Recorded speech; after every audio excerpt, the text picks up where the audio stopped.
And now a list of the dumbest enacted plans in history. Prohibition. Filling airships with hydrogen. The Edmonton Oilers rebuild plan. The Toronto Maple Leafs current plan. Invading Russia. The city of Ottawa. Revolting against King George III. The Emu War. Colonialism. Electing Aaron O'Toole as the leader of your political party. Avatars 2 through 5. Invading Iraq. The Schlieffen Plan. The DC Cinematic Universe. Quibi. Wexit. Gentrification. And the Internet. To quote Robert Burns, "But Mousey, thou art no the lane, in proving foresight may be vain. The best laid schemes o' mice and men gang after glee, and lay us not but grief and pain for promised joy." We watched Die Hard and Skyscraper. Jesus Christ. What? It's a great poem.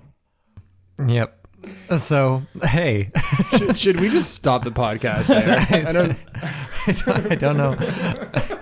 We literally took fucking 2 hours to set up today, as I appear to be. I'm talking into an iPad standing on its end with a squirrel attached to it, apparently. But I'm so glad it was worth the wait. Thank you, Sean, for putting genuine effort into this podcast. Yeah, that was literally. I don't know that we're gonna have anything better than that in the podcast today. That was so. Let's just pack it up. Because now we just we just talk about stuff, and it's gonna make everything that we just improvise sound more stupid. Sound way less Well, elegant. I thought I'd give you some. See, I wanted to find that poem, and I never read that poem, and I didn't realize it was a Robert Burns poem because I'm uneducated. And then I realized it was all written in Scouse. So I knew I had to put on Sean, and you thought, I need to work this into our movie podcast. I did. Sean, you are not uneducated. You have like 4 theater degrees, right? Exactly. Oh. Well, hi. Welcome to Citizen Kane Versus, where we compare. We have an intro. We have an intro. I usually do. Just so people know what the fuck this is, in case they think it's that. If they're still with us, it's a podcast where we compare a movie that's widely considered to be a great movie, whatever that means, to a movie that's considered to be more on the schlocky side, and we ask ourselves which is better. My name is Jack Rennie, and I'm joined by my friends Robert Burns, Robert Burns, Sean Jacklin, and Daniel Benoit. Can you do that in an accent now? You also went to theater school, Dan. I think I broke him.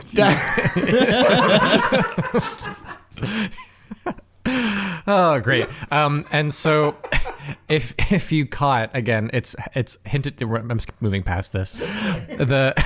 We've been gone for 3 weeks, guys. We haven't seen each other in a while. We had to go back into isolation. But the connective tissue for this week, I pitched these movies. Still proud of the connective tissue, which is action movies that take place in skyscrapers. Yeah. The connective tissue is that these are essentially the same movie. Yeah. This is. Yeah. I feel like I'm maybe getting too good at. I don't have my upper button down. That's okay. I'm about to take mine off because this shirt is literally choking me. To death. Have you thought about cutting a few? Oh shit. Dan, if you're not watching, Dan is a very trim, handsome man. The amount of things that I wanted to say just like shot through my head. It's like, thank you for not responding. You're welcome. I appreciate it.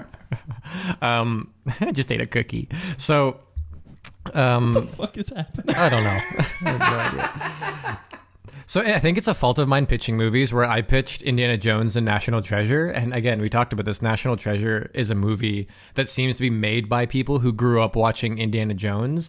And Skyscraper seems to be a movie made by people who grew up watching Die Hard. And they were like, what if like a new kind of Die Hard, but with The Rock and funded by China? Yeah. What if we literally just like put Die Hard on steroids? And then put The Rock on steroids. Yeah, but also... And the building on steroids. But take away any, like, brutalness whatsoever.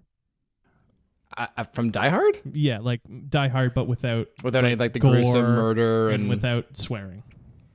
Right. It was somehow like a more intense, but at the same time, more PG version of Die Hard. Yeah, it was a family film.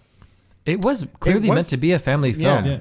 Like the inclusion of the kids and like how they didn't show a lot of murder, which I liked though, because you don't very often see The Rock in like a family man role. No, yeah, and I dug it. Oh yeah, I dug it. I'm The Rock is slowly winning me over ahead of where he was, what his performance in Hobbs and Shaw.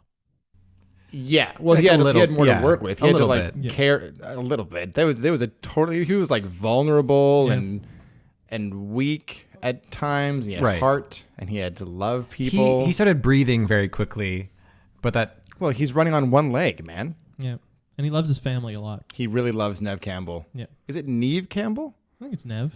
There's N-E-V-E, Nev, right? if you listen, could you just drop us a line and correct us? Nave Campbell, if you're listening, could you, Robert Burns could you here. clarify how to say your name? Daniel Benoit. All right, that's okay. That's that came. Okay, Brampton Benoit. Okay. Oh man. Also, Nailed Nev it. Campbell, I love doing Scream. Oh yeah, that's okay. Let's summarize these movies. Let's carry on with this fucking podcast if we can. So who wants to summarize first? Who's doing Well, what? I mean, we're talking about Skyscraper, Yeah, so I might as go well for go. Go. Skyscraper follows the story of a young, older man named Will Sawyer. Will Sawyer, played by Dwayne "The Rock" Johnson. He is a retired military soldier. I think he was in Navy SEALs, but he also did a couple of tours. And was in the FBI. Was he in the FBI? Is it FBI? And then he was like tactical forces. Yeah, so he's just But like run first the he was gamut of government generic military jobs. Good guy with the gun stuff. But his time as a soldier was brought to an end when his leg was blown off by a guy who had dynamite strapped to his chest and blew up his whole family. So now he runs a small security consulting firm out of his garage. That seems about right. Yeah. Yeah, I think that's actually exactly it. I watched this movie twice, so I know exactly that's Oh for shit. sure. Okay. So he's hired to evaluate the security of the world's tallest building, which is I guess it's the Pearl is what it's called, right? Is the building called the Pearl, or is is it just just the giant a baseball I on think top it's of it? just the Yeah. baseball on top that's called the Pearl. What's the building called? Skys- Tall building. It's referred to as the safest super tall building in the world. Okay, so that's what we're referring to it as. So it's a super tall building? The safest. The super safest tall building. super tall building in the world. Okay. I gotta write that down. Continue. I want to wait while you write it. No, our podcasts don't- are no, already we- ungodly Okay. long. Yeah. So anyway, so part of the reason why the security is getting evaluated in this building is because the building's in two halves. There is the kind of public shopping mall commercial space, lower half. and then the upper half is a residential space that is not open yet. And Will Sawyer's family is the first family to stay in there as kind of a test run while he evaluates the security. And while they are in the building, a terrorist group, which I think we don't know the name of the terrorist group, but it's one guy, Kobus something, or some Scandinavian guy in his team, set fire to the whole residential part of the building, trapping Will Sawyer's family in the fire, and we learn it's all a ploy to get a hard drive with some very valuable information from the owner of the building, who is also locked up in the penthouse of the skyscraper.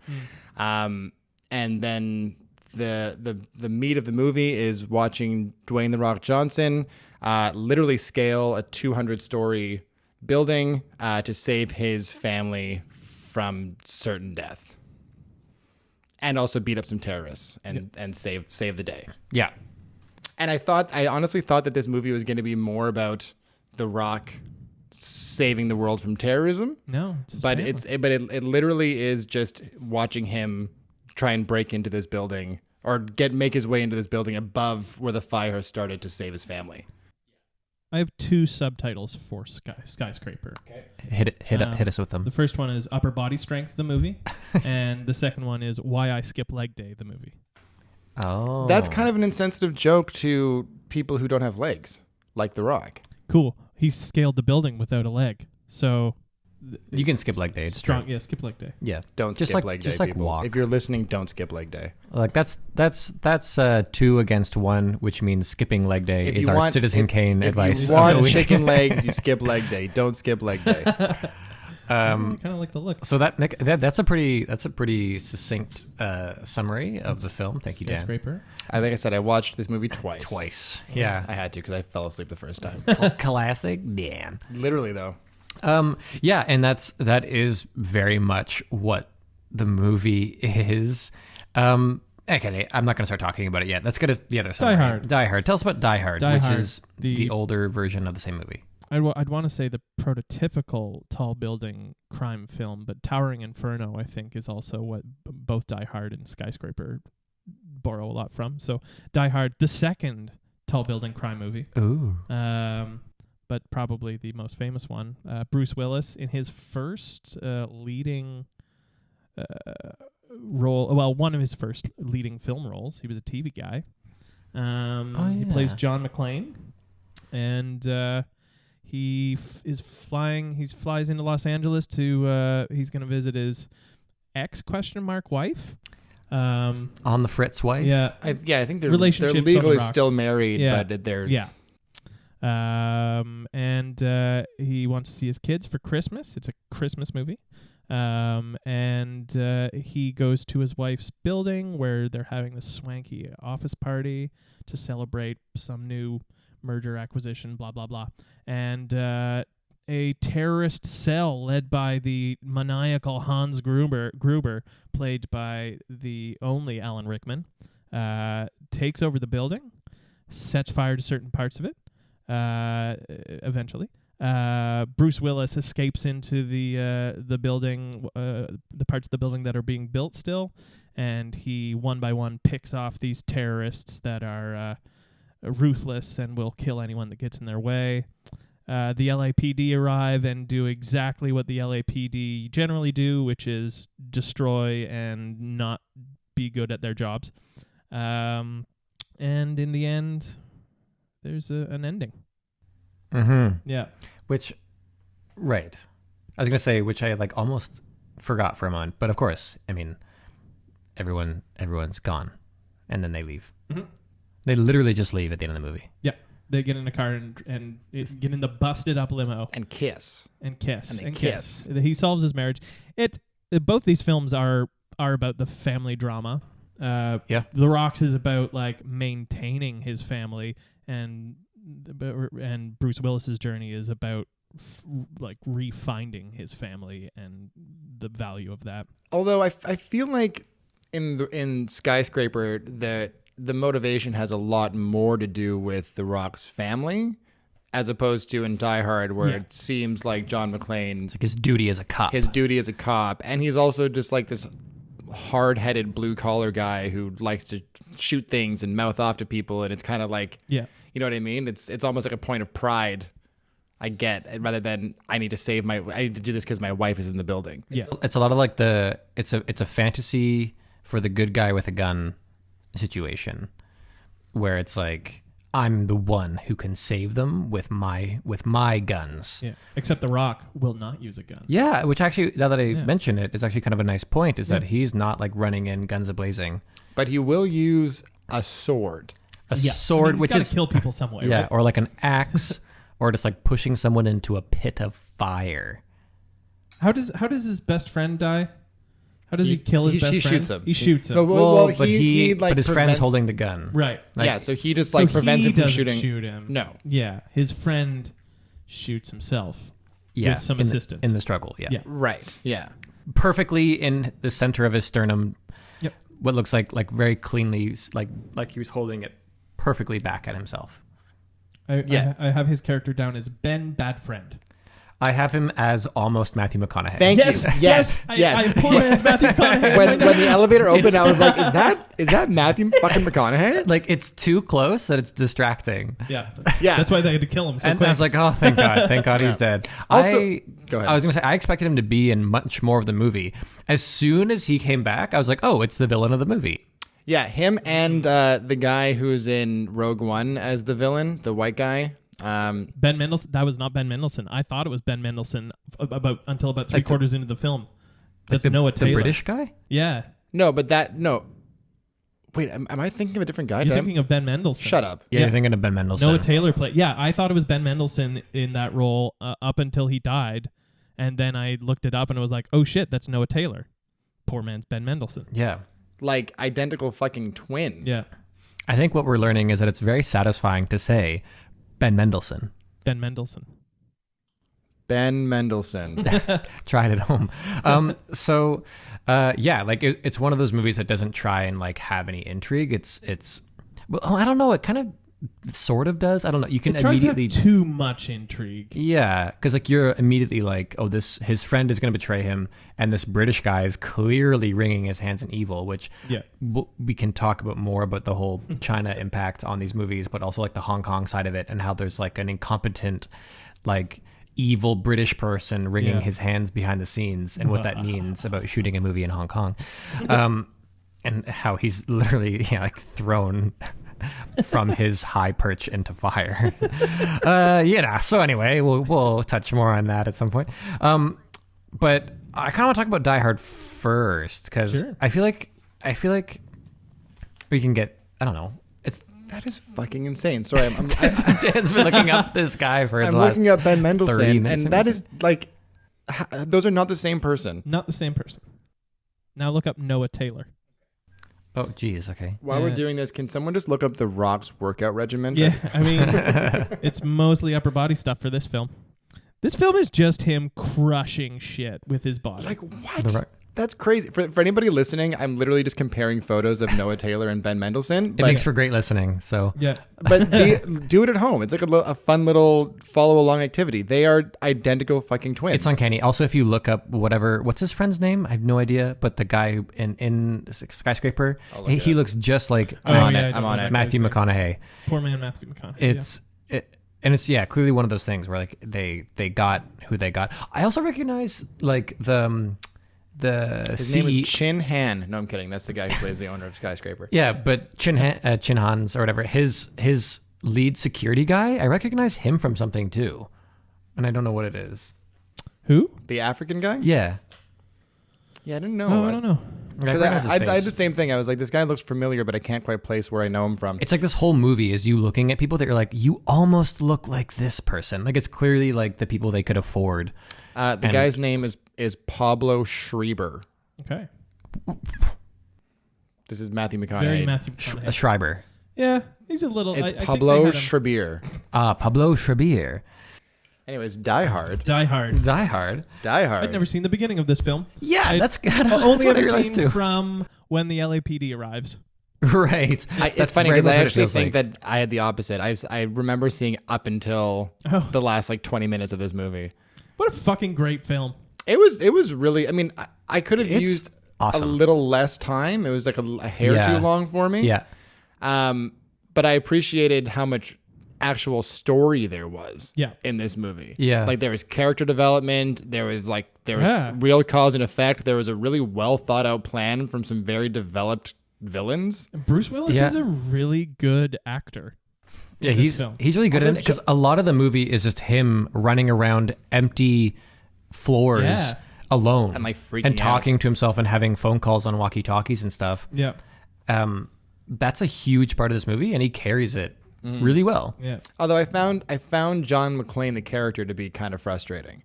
A little bit. He's a little hard-headed and makes some pretty dumb moves in the, you know what I mean? Like when he's on the radio with the female cops and he's like, there's terrorists in this building, blah, blah, blah. Yeah. And she's like, this is only reserved for emergency lines or please call 911. Oh, fuck. It's something like it's that. so hard to watch that sequence. Yeah, but they really got the police incompetence right there as well. Totally. Fucking And the whole idea is he's like, it's to put this huge obstacle where the cops won't listen to him, and that's fine. Except the one thing he didn't say was, hey, I'm a police officer. Here's my like proof of ID. Take me seriously. This is a real thing. Instead, he's like, what? Stop fucking jerking me off, lady. What are you doing?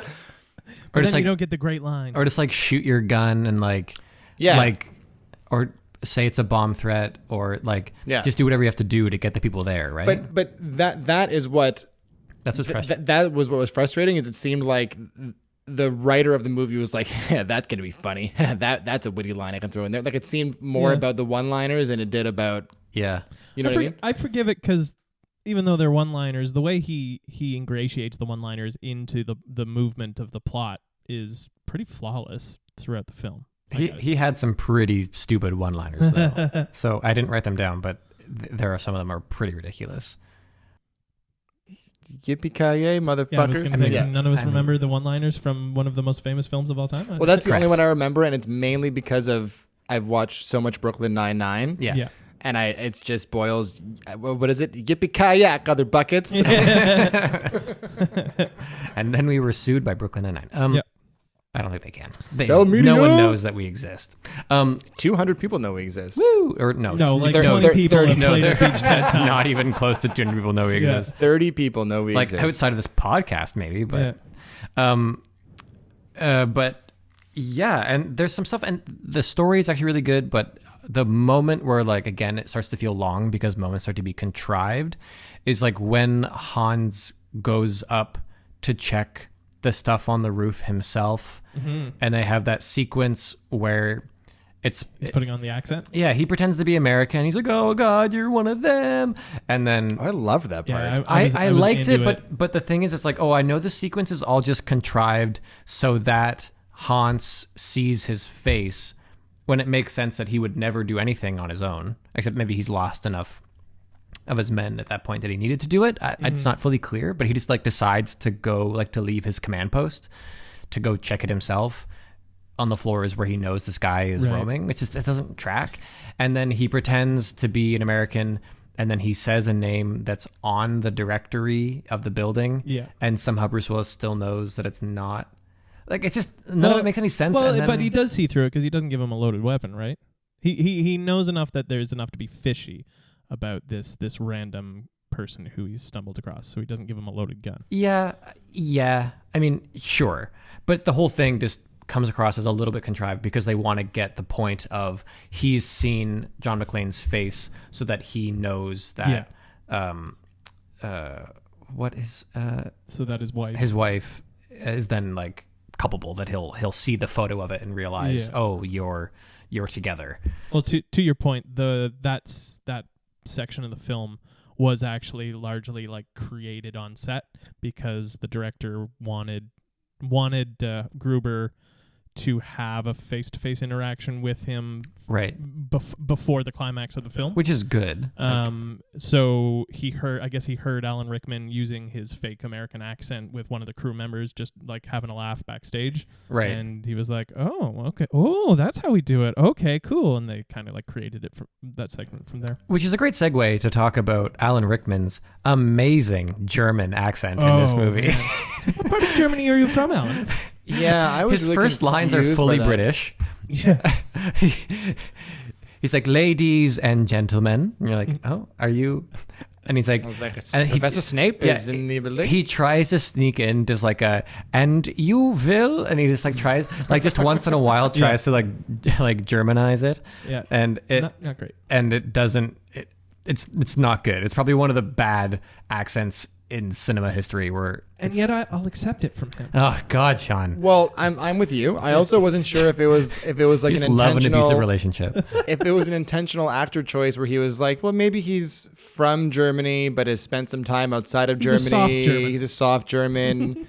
Maybe his accent's been contaminated by like living in Terrorist the UK cells. or Yeah. terrorist cells or Austria. I don't know what other accents sound like, but I you know what I mean? Cool. Is this how we talk about movies now? Is that we just imagine Yeah. Well, that's how I took it because there's something. when everyone else on the team is like, "I want him dead."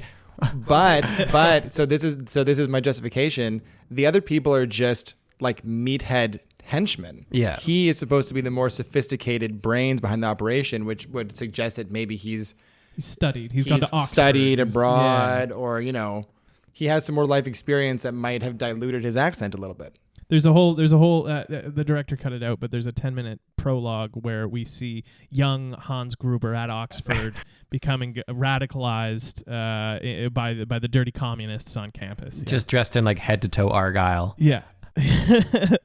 Full patches on his elbows. And he's like, "Sprechen Sie Deutsch?" And they're like, "We don't speak that here, Hans." And he's like, "Yeah, my name is Hans." And they're like, "You're not welcome with us, Fritz." Yeah. And he's like, "Oh," and he's like, "I must learn better English." Yeah.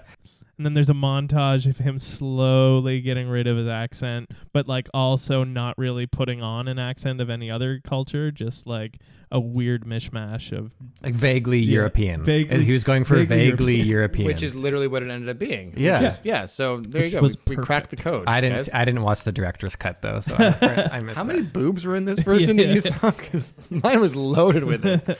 There were a couple. Just the two. Yeah. Just completely unnecessary boobs. The There was unnecessary two boobs? pairs of boobs, right? Yeah. What? Yeah, there was. There was the there naked was the lady live across boobs. the street in the Oh, in window. the Oh, poster. so maybe there was three then, because there was the poster. This is really There was a calendar of fucking boobs. sad Where this right now. podcast This is, is going. I can't. I hate this so much. Hey, we're talking But about man movies today. Bad movies. All our female listeners out there, thanks for tuning in. It was gratuitous is the point of that. It though. is There was gratuitous. no reason yeah, for that there was whatsoever. no reason at all. Well, I guess maybe it was important the first time we see the topless woman, because that's what distracts the guard from going into the room that John McClane is in right away. Right. Oh, I Right? guess that's true. Right. Because he has that moment where he looks off and he kind of scoffs and he's like, and then Yeah, yeah. like, that And they buys stop John looking. McClane some time. Right. Cool. And then there's I have to those like undo the collar full of the on. shirt. It's literally It was killing me. literally your idea to do top buttons. I stand by it. My shirt is just too small. All right. And then there's also a one shot that was kind of odd where it's near the end of the movie. And I think it's once they realize that Holly Gennaro is John McClane's wife. And she's just like, oh no, like she has like a worried look. And suddenly her like very 80s done up thing. And you can see like cleavage and like a bit of bra. It's like this one yeah. shot. I didn't catch that at all. It's the that classic. Miranda and I both Yeah. saw, and we were like, what? Like, why did her boobs just become more out? Like her, I don't even know what you call what she was wearing. Her jacket was like a button up to the top, like and like Yeah, shoulder it's like an pads. 80s blazer. Yeah. 80s blazer. 80s blazer is the proper name for it, I think. A Ben Mendelsohn, I believe it's known as. Ben Mendelsohn. So yeah, but other than that, though, the movie isn't. I mean, I was gonna say it's not too into the tropes of action movies, but it totally is. But it just does them well. It just But doesn't. is it into the tropes of action movies, or is it setting trends? Well, yeah, because it's think it's both, commenting. I think. It's definitely commenting on the action tropes of the Schwarzenegger action films of the 80s, where he can like do anything and he's almost impervious to emotions and pain and all that stuff. Where you have Bruce Willis set up against that, where his feet are cut to shit by the end of it. Yeah. He's having an emotional breakdown halfway through.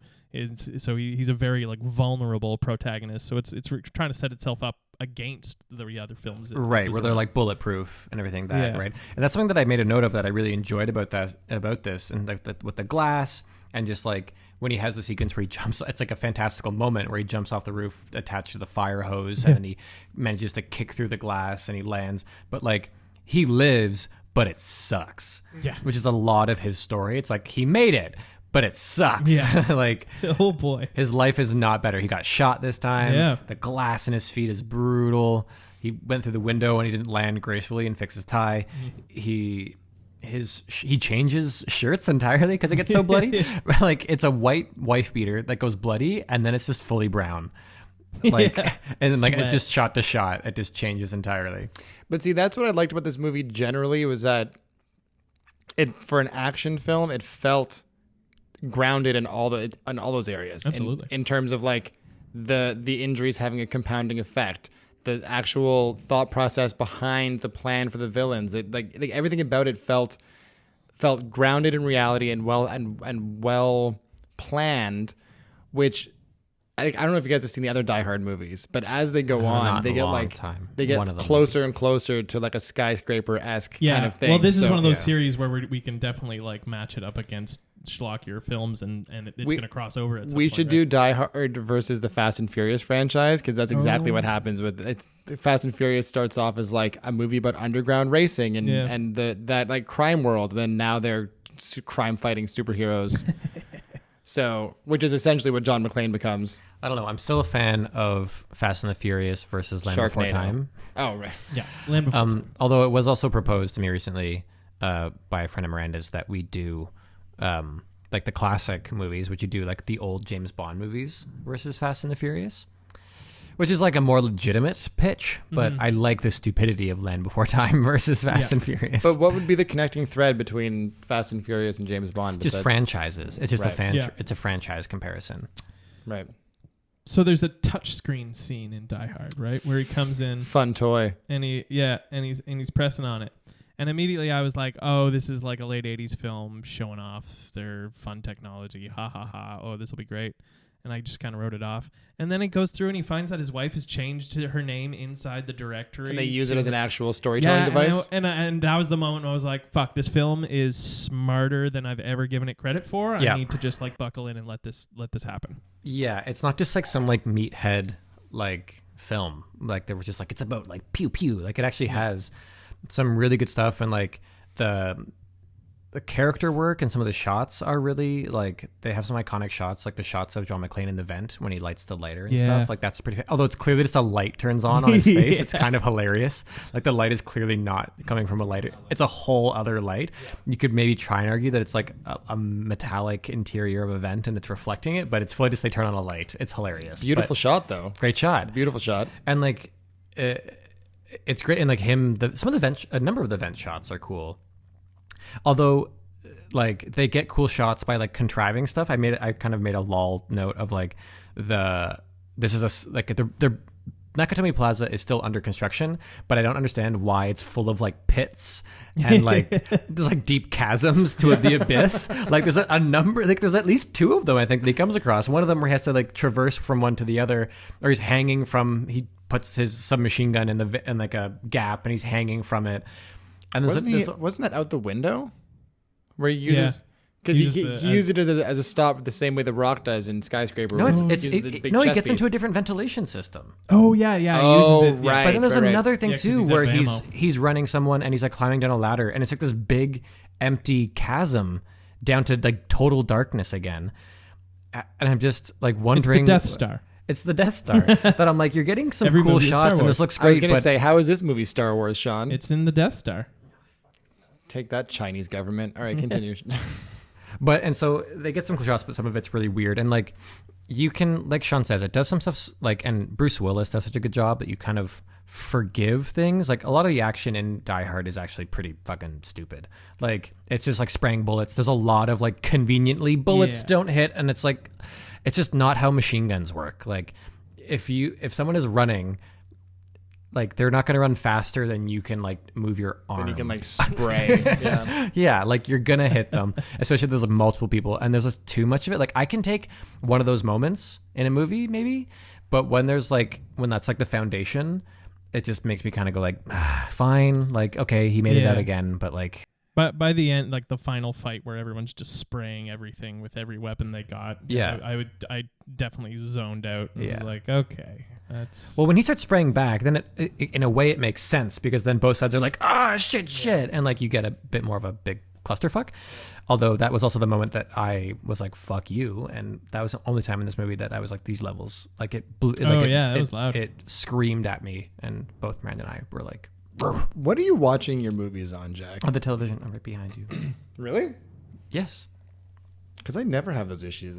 It was fine. It was just that one machine gun fight where it was just like off the charts. But what they're trying to do, Jack, is hold up a mirror to reality. Mm-hmm. Machine guns are loud. Machine guns are loud, and if you have two machine guns or more, it's really loud. Mm-hmm. Oh so my God. they're trying to drag you into the experience. Just wait till the VR experience for Die Hard. Okay.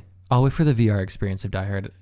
Yeah. Speaking of a VR experience, though, did anybody else kind of get the vibe that Skyscraper started as a concept for like a theme park ride? Yeah, it's Like probably like one of those 4D properties that's developed purely for future use in whatever theme park. Who made this? Who made Skyscraper? Warner Brothers, I Paramount. think it was The Rock. The Rock. Well, he's gonna have his own theme park someday. I mean, he just bought the XFL. Yeah, and he has COVID. Like, what is The Rock doing? The Rock has COVID? His whole family has it. Oh, geez. Yeah. And what's I don't even know. Really? I don't even know what the XFL is. The XFL is a football league that was started by Vince McMahon like 15 years ago. It's an extreme football league. Yeah. Is that what it is? Essentially, yeah. And it had one season and then went bankrupt. And then he tried to revamp it about 2 years ago. And it was supposed to launch the beginning of this year, and then COVID hit, and then he was like, "Fuck this! This is a dead venture." And then The Rock just bought the entire league. Wild. Yeah, but The Rock started as a football player. Yeah. Right. He started. I think he played a season in the CFL actually. Oh, and then he got Extreme, so he was like Extreme Football League. No, then he got cut and went into wrestling, and then he got Extreme. Oh. And now he's the hardest working movie actor in history. Literally. Right. Yeah. Sure. Wait, his whole family has COVID? Yeah. Yeah, it's real sad. Get well soon, Rock family. Yeah, but The Rocks. but like The the Rocks. How are they doing? I mean, most people know. in the United States, I think, have COVID. Isn't that how it works? Yeah, That's true, but how does someone like The Rock, who has like all the money in the world and access to all the security measures, You still got to crush it at the gym. Like, I don't know. he has his own gym. It's called the Iron Paradise. Are You you- follow him? oh, so you do know his workout You rate. are kidding me. I'm not kidding you. Oh my I'm God. not kidding you. He has a whole home gym. It's called the Iron Paradise. It's a gigantic. It's like the size of a Planet Fitness. And he works out every morning at like 4 a.m. So Argyle is an incredibly frustrating character. Thank you. He annoyed me from moment one. Thank and you. his redemption is fine. It's fine. It's fine. To like fizzle out a storyline that needed to be tied up. Yeah. Yeah. That also wasn't in the original script, is him like ramming the ambulance. The Right. fake ambulance with his car. They just put that in because They just realized they could do it, and so Yeah. they drove that limo, and they were like, "We'll fix it. Yeah. We'll pay for it later." Yeah. Argyle was a limo driver. Yeah, Yeah. frustrating character to sit and watch. I always lump that character into the Kat Dennings roles because those are the only kinds of roles that Kat Dennings plays. Is the like I don't know if annoying people sidekick. are as familiar with Kat Dennings Yeah, I have as you no want idea them who to Kat be. Dennings She is. only plays annoying sidekick characters that don't listen and just happen to save the day at some point. But I think What it's- movie has she been in? The Thor. She's the like annoying Natalie Portman sidekick. Oh, in she's from Thor. Two Broke Girls. Yes. Oh, I like her. Yeah, nothing against Kat Dennings. Kat, Okay. Kat, Back to Die Hard. you're welcome on the podcast anytime. Yeah, Argyle. I made a note about Argyle just being like I said, Argyle is just wow. Like, Well, yeah, it's such such a a- caricature of a human. Just an unnecessary kind of, not even a plot device. He's kind of just like what's the word you look like? He's decorative. He's an escape route for the end of the film Sure, yeah. that they need to keep. So yeah, keep I there. guess a guess. plot device Yeah. in that way, yeah. But Yeah. clearly just there as like a cheap joke that doesn't really pay off. No, and maybe were people stupid in the 80s? Was that I mean, I think people have always been stupid. Yeah, okay? Were people stupid? look at us. We're doing Is this podcast. stupid a word? I'm I still not believe sure it about is. this. Is it? Probably. Because I feel like people corrected me on that a lot when I was growing up. Yeah, it used to be a thing. Where It it's seemed more stupid than stupider. Right? Yeah, but that's bullshit. If people can infer the meaning of the word by how you're using it, then it's correct. If only that's how people should view words. Only if it's people don't understand what you mean, then is it not correct? Why wouldn't you can add onto any adjective if it works and it's more of that thing. We've just lost the English purist crowd. Yeah, well, fuck them. Yeah. Yeah, they have they're not welcome here. Yeah, they can go back to Oxford and make fun of Alan. Okay, so so anyway, Argyle was a character that like whenever we came back to him, I was always like, why? Yeah. Why are we Why? here? He's He's like, hey man, like He's getting shit faced in the back of the limo and then drives them home. and like talking to the bear. Like it's I just don't. Yeah. Anyway. Write that part out. Yeah. I mean, I didn't hate him. I didn't say write him out. Hate's a strong word. An incredibly frustrating character, and in a film that otherwise doesn't really have frustrating characters in it. No, people are pretty grounded. Yeah. And it's even nice. like Gropey Magoo, the perfect business douchebag. yeah, Ellis. Of course, it's Ellis. Holy shit! He would, Fucking he would Don fit Jr. right over into there. American Psycho. Yeah. Oh yeah, he would. Even Oh my he, God. as sent up as he is, he's still grounded in some kind of like reality that we know and we understand. Cocaine. Well, yeah. He's only sent up because he's high on drugs, right? Yeah. No, yeah, but he's So. that whole sequence. I was so happy to see him die. yeah. For context, this is a really douchey kind of Sexual assaulter in the workplace. sexual assaulter in the workplace. But what's the word for those Monster. The guys who will do there's an actual word for someone in business who will like Cutthroat. I guess Cutthroat's the Like word. sociopath. Sure. Yeah. You really didn't like him, eh? Capitalist. You're not supposed to like him. Right, but you really didn't like him. I've met enough of them. He tries to cut a deal with Hans Gruber to let the hostages go in exchange for John McClane, essentially. And Hans Gruber instead just shoots him in the face. Yeah.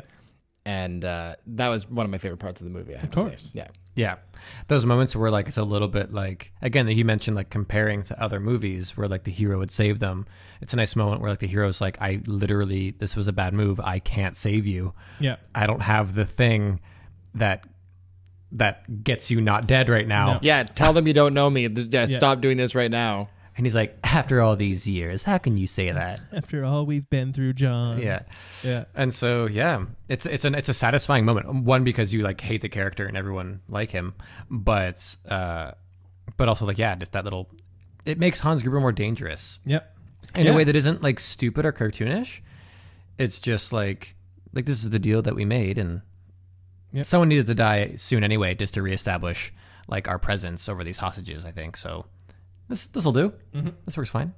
Although they had already established that he was volatile and dangerous when he shoots the first guy in the face. Yeah. Is it Takagi? It's Akagi. Akagi. Really? Yeah, when it comes up on the computer screen, it says Akagi on it. I thought it was Takagi. Yeah, it sounds like they say Takagi the entire movie. Maybe it's one of those things where in the script it's Takagi, and then in the might be just one. Alan Rickman's bad accent. Just Mr. Agagi. Mr. Potter. I couldn't not hear Snape the entire movie. Harry Potter. Harry Potter. You gotta send it way through your nose.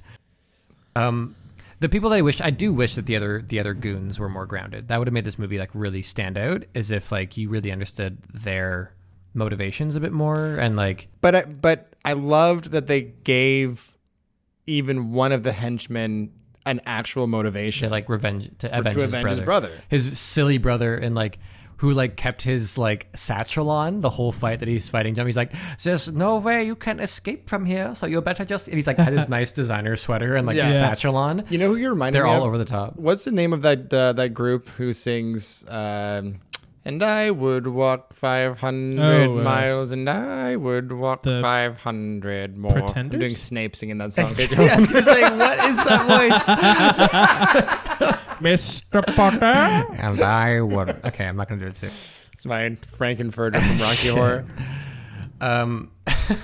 But anyways, they gave him something. It's true, and he's clearly just wants revenge. You can tell it's kind of like an obstacle for Gruber. He's trying to like keep this guy reined in and not just like go loco and avenge his brother. Yeah, but it was nice to see that they established that he's volatile off the top when he comes in with a chainsaw and just starts fucking running through pipes while his brother's trying to cut wires. And then they like follow that story through. They make him A, more dangerous, but B, you become invested in this other character that's normally just like a faceless goon. Yeah. Yep. Right? The script makes sure to give everyone a reason to be there.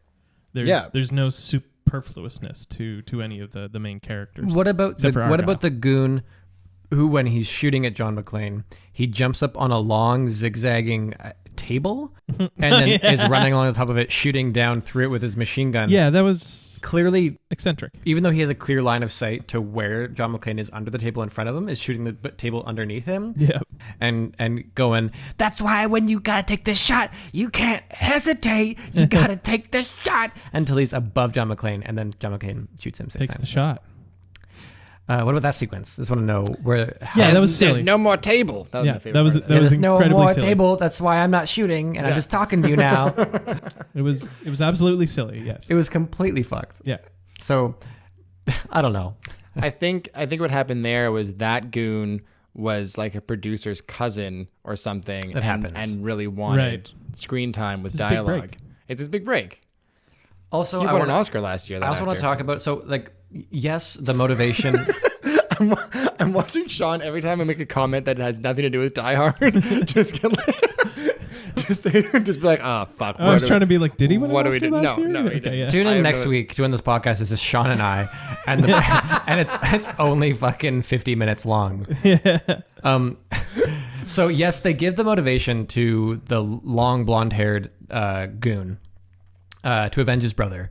And they give all of them names. Sorry. Yeah, but names, and it's something. Which are written down for us to see. Great. This is great stuff. And then, but I want to also talk about the fight between the dude's brother who dies, like the first henchman to die. First of all, it's a funny fight because literally everything they bump into immediately breaks. It's like the most like destructible set I've ever seen. There's like metal. There's like random metal. Is that the one where he's up on the floor and he's up there alone going through all of the construction site stuff? Yeah, he's up there, and that's when the first dude again comes in with his side bag and sweater, right, being like, "If you come with me, I promise you won't be oh, killed." Yeah. And then they have this whole fight up there, yeah. And literally all the scaffolding and stuff all breaks and falls from the ceiling whenever they touch it, and then like the drywall is all coming apart, and then they end falling down the stairs, and the guy breaks his neck. I think my big issue with that entire scene was, why didn't John McClane just shoot him in the head? He was clearly trying to kill him anyways. Look, because there's this whole scene where he catches the guy off guard, has a gun to his head, and then the guy's like, "But you won't kill me. I can't do German. Yeah, there are rules for police." And he's not bad. It's better than Hans Gruber. Well, I mean, anybody's better than Hans Gruber. Yeah, at German. I lost my train of thought now because I was trying to think of a funny thing to say about Hans Gruber. He doesn't shoot him in the head because he has to put the Santa hat on the head and send him down the elevator. He's plotting that out.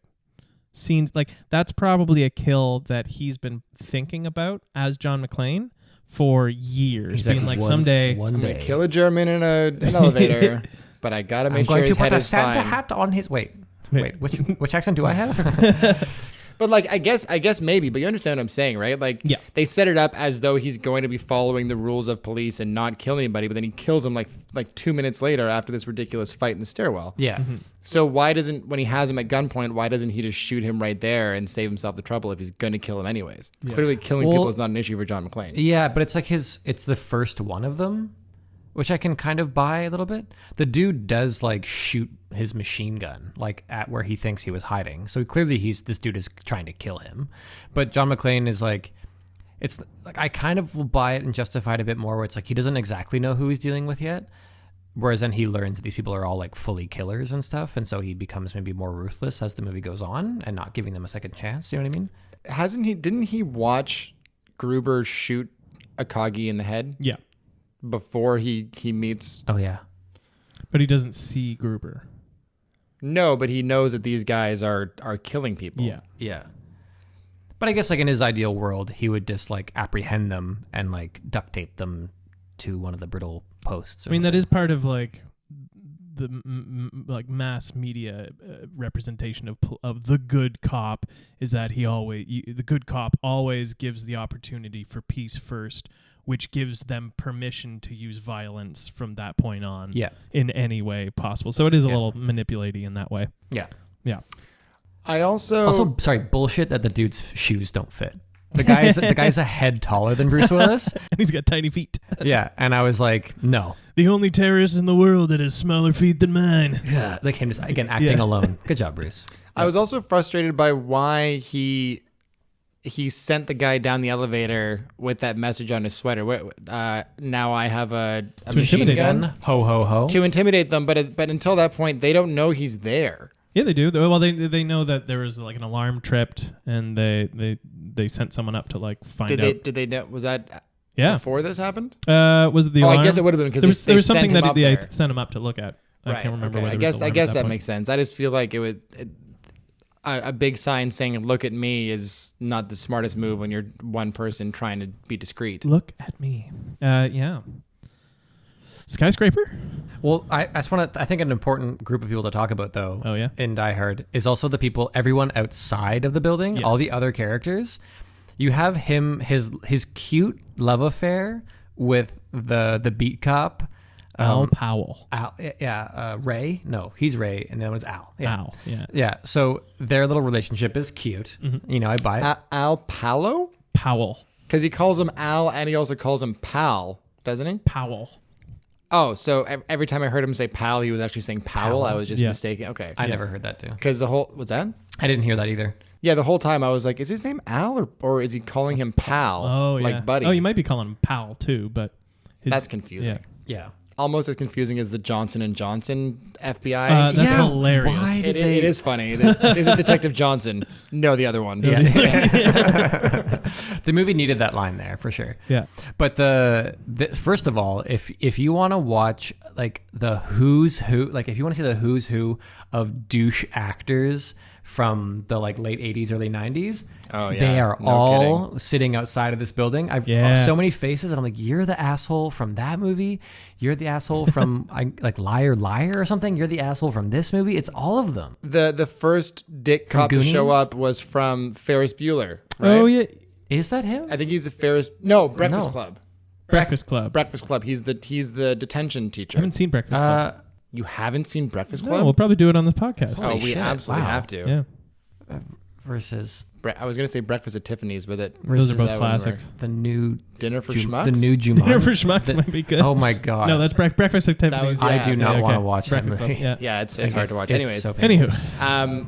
But yeah, that's where I know him, because the whole time I was watching it being like, what the fuck do I know this guy from? I've seen him in so they're many all like things. that, but they're always just like total dickheads, which also gets to the point of the main obstacle in this movie is actually just assholes. Like as much as the terrorists are an obstacle for John McClane, less so of an obstacle, arguably, than just all the assholes and just in like the world. inept police officers. Yeah. Yeah.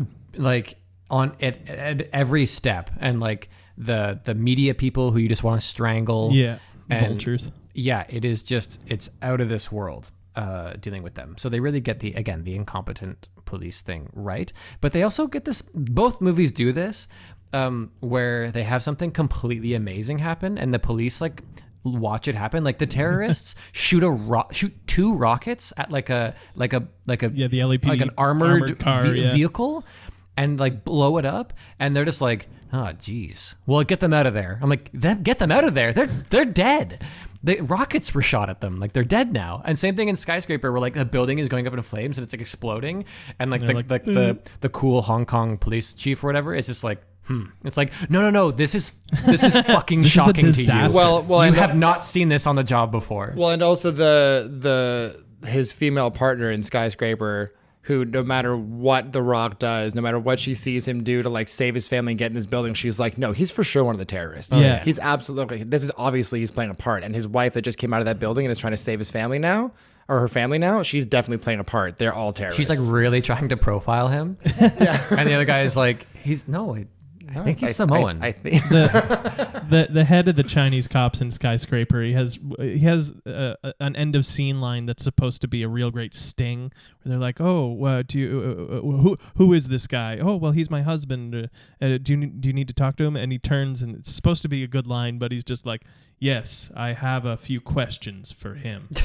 And the scene ends. You're like, "Oh, buddy, come on! You had a golden opportunity to insert yourself into this film, and you missed it." Yeah. And speaking of the boom booms and the spectacles of these movies, another gripe I have, actually, it's one of those things that balances out because it's a gripe with both movies, is they both have very funny ideas of how fire works. And Die Hard has a very funny idea of how C4 works. Yeah. John McClane drops a brick of C4 down an elevator shaft, and it explodes. How many, like sends a 4 ball floors? of fire. Yeah. How many floors up? I don't know if C4 is like a ball of fire type explosive. Like explosives just make things explode. It's not necessarily I don't know. I don't know the explosive rate of C4 explosive. And also, I don't think it's that. If a bomb goes off inside of a tight concealed space, because it blows up in an elevator shaft, right? Yeah. Wouldn't that because heat's going to rise, so the fire's going to rise, so wouldn't that just send whatever comes out of the explosive upwards? Yeah, but Clearly, I'm one of the people who don't Yeah, understand how explosions work, yeah, so but I bought into that moment. I was like, oh yeah, that's for sure that would happen. No, like it would blow out before it like pushed too much up, it would blow outward, I think, more than But I'm saying, where's it going to go? It would blow the elevator shaft. Yeah, the whole point of explosives is that they don't adhere to the container that they're in. It's not like a liquid where it's like, this is where I'll go. It's like they make the space for themselves. Anyway, so it's just, and Skyscraper does that too with how fire works. Yeah. Of like, it just like they open vents and then fire rushes up vents. And it's like, Well, the idea was it wasn't special containment, whatever. MacGuffins. That also had to do more in Skyscraper with them also pumping fresh oxygen into the room that was on fire, right? Yeah. Which would feed the which fire. would feed the fire. That's true. Yeah. Yep. So to me that made enough sense to keep the movie going. Enough sense. For sure, enough sense. Yeah. Is there really stuff that is more flammable when you apply water to it? Mercury. Sodium. Really? Sodium Sodium's- combusts when you... When you add water? Yeah. Was that what they used to set the building on fire? I don't think sodium ignites though. Like a bit of... like if you pour a bit of water on sodium, it goes like... poof. And if you drop like a brick of sodium into like a lake, which some people have done, it goes like... boom. But not fire. So water will react with shit. Yeah. Okay. Science, bitch. It was written on the barrel they were pouring on the ground. Just said so you flammable said with you have water. to- you And I was like, wait a second, water is supposed to put fire out. it's a very convenient. They don't say Some. it doesn't say like the chemical compound. It just says like this stuff Yeah. is water flames. Well, they don't do very much to explain the science or reasoning behind a lot of the stuff in this movie. They just kind of like drop like This is Skyscraper we're talking about. we're talking about Skyscraper. Oh. I Just that moment, have one more Die Hard thing. Yeah, I might have it Yeah. here too. Yeah, tell us. Well, Tell us. we can intertwine. Yeah. Well, I was gonna say that I'm not sure. Did you? What were you saying about science? Chemicals? Yes. That was Yes? just chemicals. No, what I was going to say was Skyscraper, they only give you enough information to keep moving the story forward. They don't really go into any kind of explanation as to how or why things work the way Yeah. they do. Yeah, totally. Yeah. Yeah. Oh, yeah. Yeah, like they're like, the anti-fire measures in the building. They just say this building has the extreme future. anti-fire measures, Yeah. and then they kind of just move on. So you know Yeah. enough that like get to A to B, but you don't actually understand the reasoning behind it, right? Yeah. I was gonna say in a modern context, Die Hard, I thought held up pretty well. Yeah, for sure. With the exception of the end of the film, where Sergeant Al Powell, who when they're having their like heart to heart, you learn that Al a few years back shot a kid and killed him, because he had a cap gun. You know, it's the LAPD, so not shocking.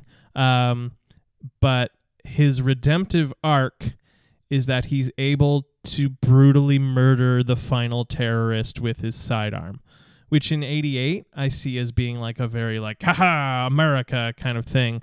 But now is not the redemptive arc you want to see. You want to see Al like maybe tackle him and keep him restrained and then manage to cuff him and like leave him alone, or like somehow talk him down and be able to use his brains, and then after that realize like, yeah, maybe I am ready to go back out on the beat. Maybe I do trust myself with weapons at this point, not just bang, bang, bang, bang, bang, I'm cured. I mean, no, he doesn't look happy about it. Yeah. And he's also saving John McClane from a crazed gunman. Sure. A crazed gunman that survived being hung. Yeah, by can we talk about that for a second? He left him literally hanging. like long enough that like the whole evacuation happened. Yeah, like clearly the guy was lifeless when he left. There was no way he was getting down from that. This is the other brother of who wants revenge. And John Revenge, yeah. McClane fights him and hangs him from a chain for minutes. Yeah. And also, why was he wearing a blanket when he came out of the building? So he could pretend to be a hostage. Oh, I guess that actually does make sense. Yeah, okay. And he throws it off in like a slightly slowed down thing of like, and that was, I don't know why he's alive. It's just one of those things where it's like, no, he's not. He's Yeah, again, it was clearly there for the redemptive arc of Reginald Sergeant L. Al. Johnson. which I didn't feel like I needed. You know what I mean?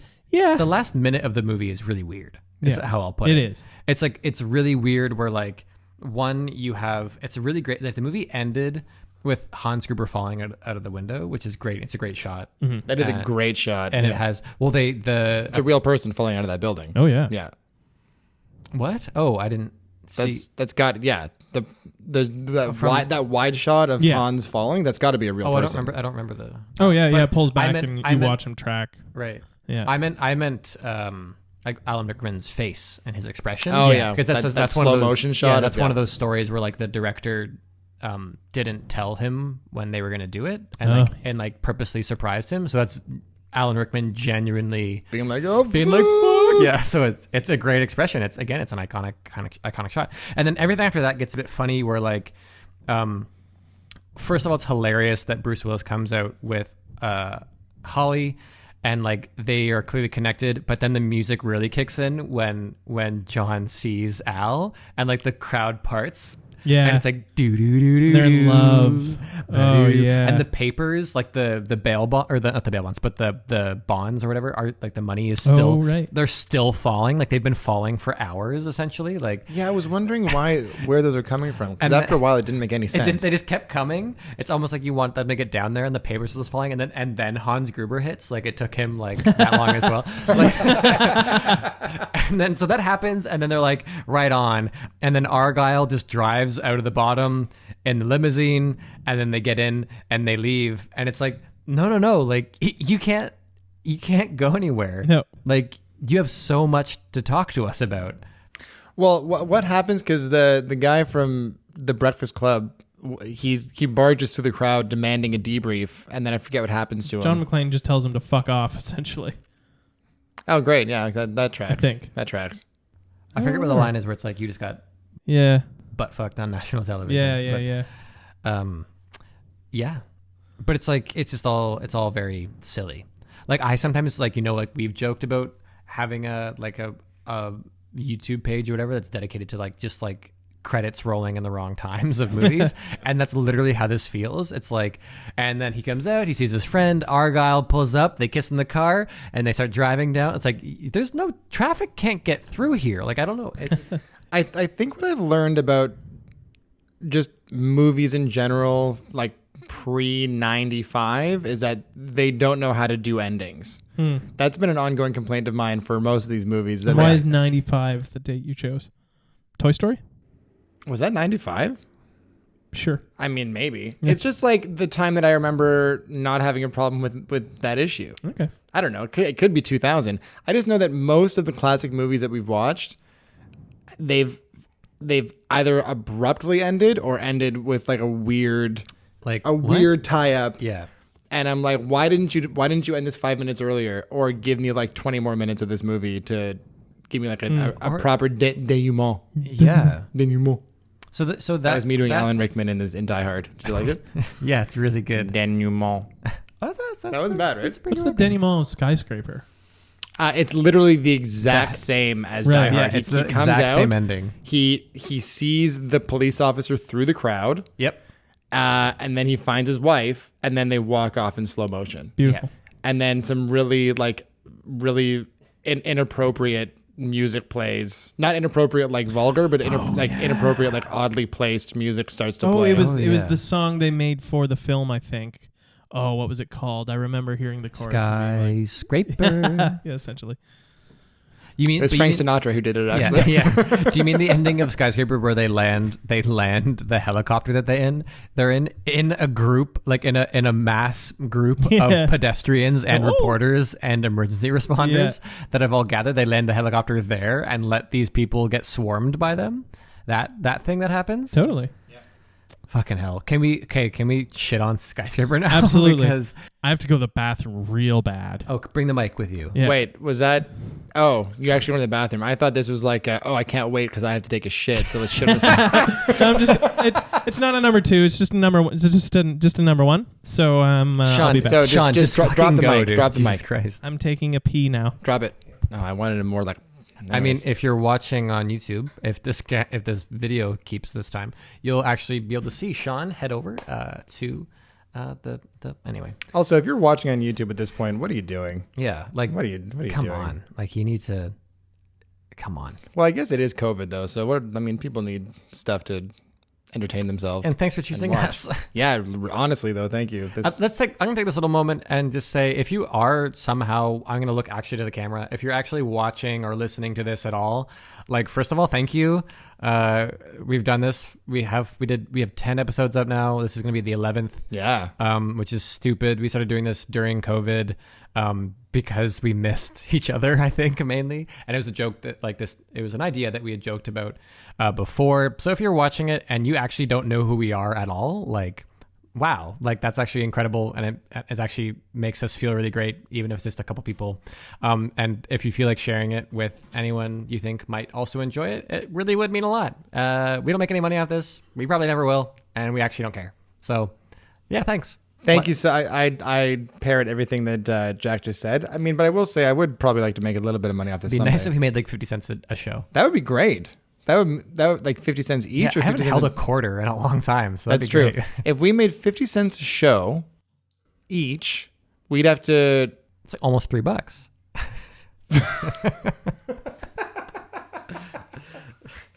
It's like $400. Oh my god! But yeah, like the things that people say. I don't even fully understand how it helps us yet. I think it's just like is data that shows engagement. I don't know, but if you like and share and subscribe to stuff, like we have a thanks. YouTube channel. It's Citizen Kane Versus. We also have an Instagram page. We do. Yeah, we do. This we is do. news to me. It literally just has posters of the episodes, but it'll direct you to where you can listen to or watch more of these episodes. It is Citizen Kane Podcast is the name. Ooh, I actually didn't get any of that. I'm kidding, I did. Yeah. So anyway, let's carry on though. Sean's just pouring us a couple drinks here. I've barely had food today, so this is going to be interesting. Skyscraper is a movie that annoys me on a fundamental level. Really? Oh yeah. Oh, like okay. I didn't find this to be like, oh, like The Rock is trying. Like I found this movie mostly annoying. I laughed at it a lot. Like it was successful in being a schlocky movie that I was like, what? Like the dialogue in this movie is fucking hilarious. Yeah, like there's some ridiculous moments. Some of the first scenes we get with like The Rock and Neve Campbell is him being like, I'm just nervous about this job, and her being like, you've nothing to be nervous about. I've never seen anyone work as hard on as this. And like it's like this generic like first draft. Who script. loves you? Daddy loves me. Who loves you? Daddy loves It's me. Daddy Loves Who. Yeah. Oh yeah. And so the first 20 minutes of at least of this film are people speaking entirely in exposition and pretending as though it's how humans talk to each other. Yeah. Yeah. I mean, I think I read. I don't Like an think I read- algorithm like made this script. I read earlier today that this was the director's first non-comedy movie. I don't know if he also wrote it, but that would make sense that he wouldn't understand how to write like dramatic dialogue. I mean, I guess so. But yeah, I But hear what you're comedy saying. requires nuance. Like, how do you forget how to write any sort Different of nuance? kind of nuance though. I mean, yeah, this movie, I thought the opening shot of this movie Yeah, I made a note too. was actually kind of genius. Remind me. It was Well, great visual storytelling. Yeah, it starts off. I think I think Christmas music is playing or some kind of like soft, lighthearted. They're both Christmas movies, Oh by the way. fuck Yeah. yeah, they're both. It but- really wants me to die. But some really like upbeat, lighthearted music is playing as we fade in on a shot of this house and snow is falling and the front porch is on. And it's this really kind of serene image. Yeah. Like a Christmas And the- tree and stuff. Yeah, and the camera starts to Right. slowly pull back, and then you see the one shot out cop car, and then it pulls back even further, and you see the house is surrounded by cops, and then Yeah. it pans over, and then you like establish the whole scene. So they blew the budget on that artistic endeavor, or blew their creative budget on. Yeah, that because then like artistic two endeavor. scenes, like literally in the same scene, like 2 minutes later, you have the military like rappelling down the rock face and Yeah. popping up from under like bales of hay. Or something. Yeah. They have like And I'm full like, how- sniper camo blankets. How long and, have you been there that you're hiding under this thing? like snow has gathered on you? Yeah, exactly. But that first shot made my expectations. I was like, oh, this movie's going to be good. This is like really good visual storytelling. Yeah. And then it's never seen again. There were interesting visuals throughout the film. However, none Okay. of them ever told the story a story that wasn't building on fire. Well, so again, this is Yeah. this was the point that I was trying to make earlier about this thing kind of feeling more like a 4D theme park ride Yeah. than a Right, movie, right, because yeah. it seemed to be a lot more about having the experience of doing these things Yeah. with Will Sawyer, Yeah. as opposed to having to follow any kind of intricate narrative.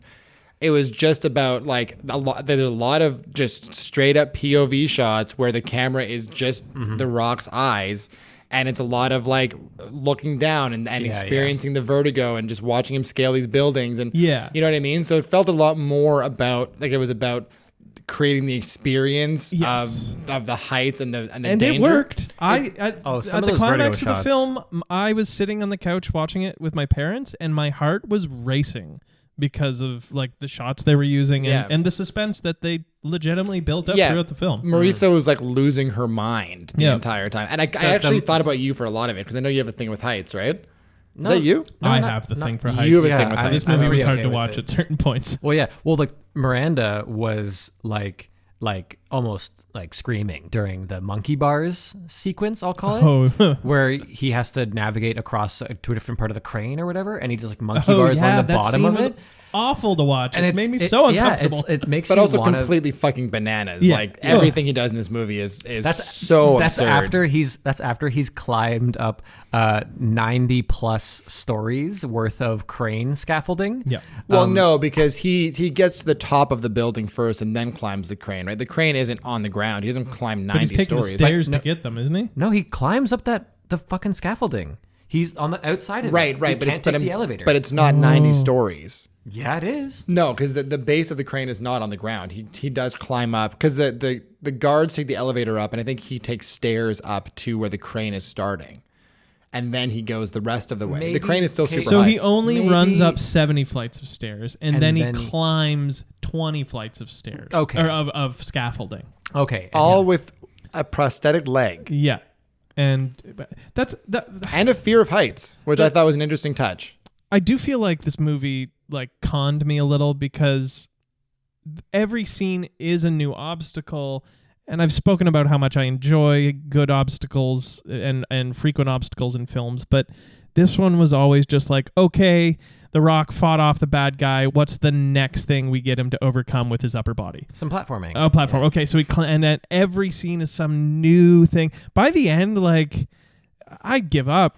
But I'm sorry. Like, this is the 1,000th thing I've had to climb today, and I've been shot and I've been cut. Well, your arms and hands wouldn't work anymore. Yeah. Like, but whatever. It's supposed Well, to have be a you movie. seen how fucking big The Well, Rock is? He has his Iron Maiden or whatever he has at home. It's called an Iron Paradise. Whatever. Same He thing. calls his wife his Iron Maiden. Oh God. No, But I still can't believe his whole family has COVID. That's crazy. Yeah, man. But then I want to double back on check up on your them. because I think you're onto something like about this being like a setup for some sort of like VR experience. Like I totally buy that.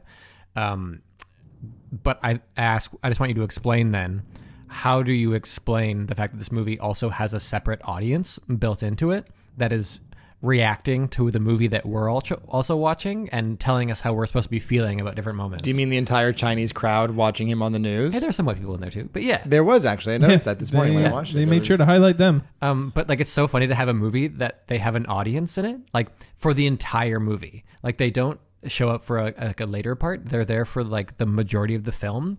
And there are multiple times where this other audience responds with like cheers or gasps or like yes. I'm like, stop telling me how I'm supposed to be enjoying this fucking movie right now.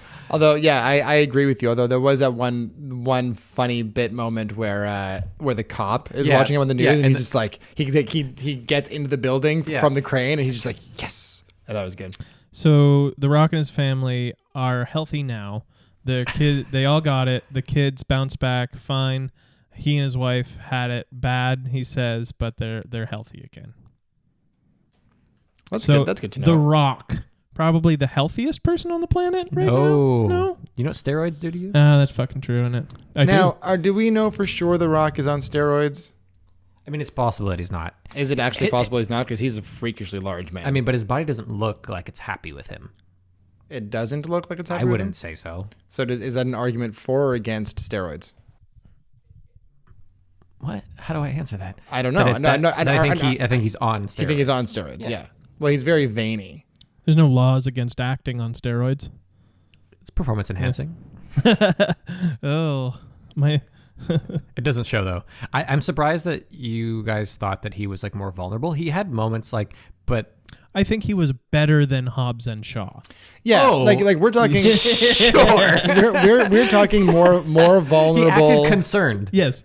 A little. He followed, he had like, he understood the meaning of each scene that he was in, which generally was me climb this good. And and he executed it efficiently. But No, hard to but I play. mean, yeah, okay. So we're talking about The Rock being more vulnerable relative to his other parts. But I think that his character had heart. It wasn't just him smashing and shooting guns. Yeah. You know what I mean? I thought he played off the disability pretty well it was probably the most human that I've seen The Rock. Yeah. And I thought that for what this movie was, he carried it pretty well. Yep. Yeah, no, it could On have. his It could strap- have. I think large this shoulders. movie with a slightly weaker protagonist would have just been unbearable to watch. Oh, what for sure. What if it would've- was Jason Statham?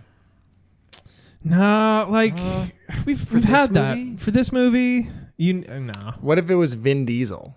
Oh my god. unbearable to watch. What if it was Sylvester Stallone? What if I'd it was watch that. Ice Cube? Ooh, let's just Ooh. name actors. Well, I'm trying to find if this movie would have worked with anybody else. Bruce Willis. But maybe I mean, Die Hard Die exists. Hard. Die Hard Die Hard 7. exists, and I would say Bruce Willis is a more vulnerable, more interesting he's lead a way better actor. in Die Hard than The Rock is in this. He is a way better actor. Yeah, yeah. yeah. The scene where he's having his breakdown in the bathroom, I think, as Where he's like, hey, I need you to tell my wife. fuck. I don't think I'm gonna. That make was it." devastating. I couldn't look He's away. realizing that his feet are fucked. Yeah. And he's like, oh, I'm probably gonna die. I almost died like 3-4 I didn't times. understand Bruce Willis until I saw this film. Yeah, it made him a star. Yeah. The Rock, on the other hand, I'm pretty sure I understand. Yeah. I mean, I don't understand how he's still one of the most hired people in Hollywood, just because He works hard. he works super He hard. has a mass appeal. It's just market. It's just like publicity. Yeah, I guess, Or but I mean, like popularity. the same way that I get Marvel fatigue, I have like The Rock fatigue because he only kind of Yeah. really does one thing. Which again, why I think that this was an interesting kind of change for him, or like it was a slight branch Yeah. into a different kind of movie. I mean, it's still an action movie, but there's weakness in his character this time as opposed to when he's normally just like big bulky muscle, Yeah. right? Yeah, and the Skyscraper performed particularly poorly in North America, and they chalked it up to it's like the 5th of 5 films he'd released in a year and a half in North Right. America, and people were like, "Guy, can we not have you in a film right now?" But arguably, this is probably one of his better performances of the Rampage, the Hobbs and Shaw, that That grouping one of with films. Kevin Hart where he's a. Central Intelligence, Central directed by the Intelligence. same guy as Skyscraper. Oh, really? Yeah. There you Because go. The Rock is terrible in that movie. Yeah, it's not. I mean, I don't really want to shit on The Rock too much because I think that if we ever tag him in something, he might actually like watch it. But Let's not bank on that. I don't know, man. He's pretty good with his fans. But yeah, that was the Central Intelligence. He was not great. I mean, we're watching his movies, and like we're generally doting. Yeah. Oh yeah. Like I think this film is The Rock. I think if we were to like look him in the face and be like, Rock, it was a fun movie, but like you're not that great of an actor, but I still enjoy you as a performer. He'd be like, that's what I'm going for. Yeah. he'd be like, Good, it's working. he's like, yeah, I'm not. Yeah. He's like, other people are good actors. I'm doing a different thing, and All I right. can respect that. Here's Anyway. something. For, He was a producer on this movie, by the way, which is kind of what I thought. yeah. I think he's Oh, a producer in most of the movies Most he's of the in. films, he's got which enough is- money.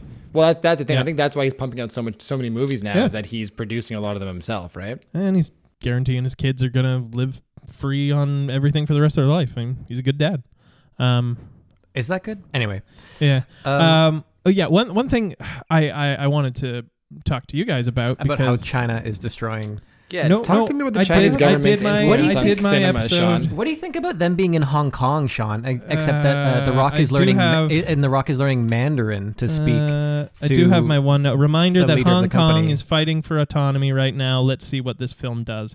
And this film did nothing. It was filmed slightly before the protests in Hong Kong heated up to the extent they are, but Hong Kong's always had a tepid relationship with the CCP. And you got me going again. God damn it. Do you see anything problematic though with, even though Hong Kong is a Cantonese-based island, that the main CEO running this a massive new tower enterprise is speaking Mandarin, and Dwayne Johnson is trying to. That's speak imperialism. Yeah, that's imperialism through film, through Hollywood film.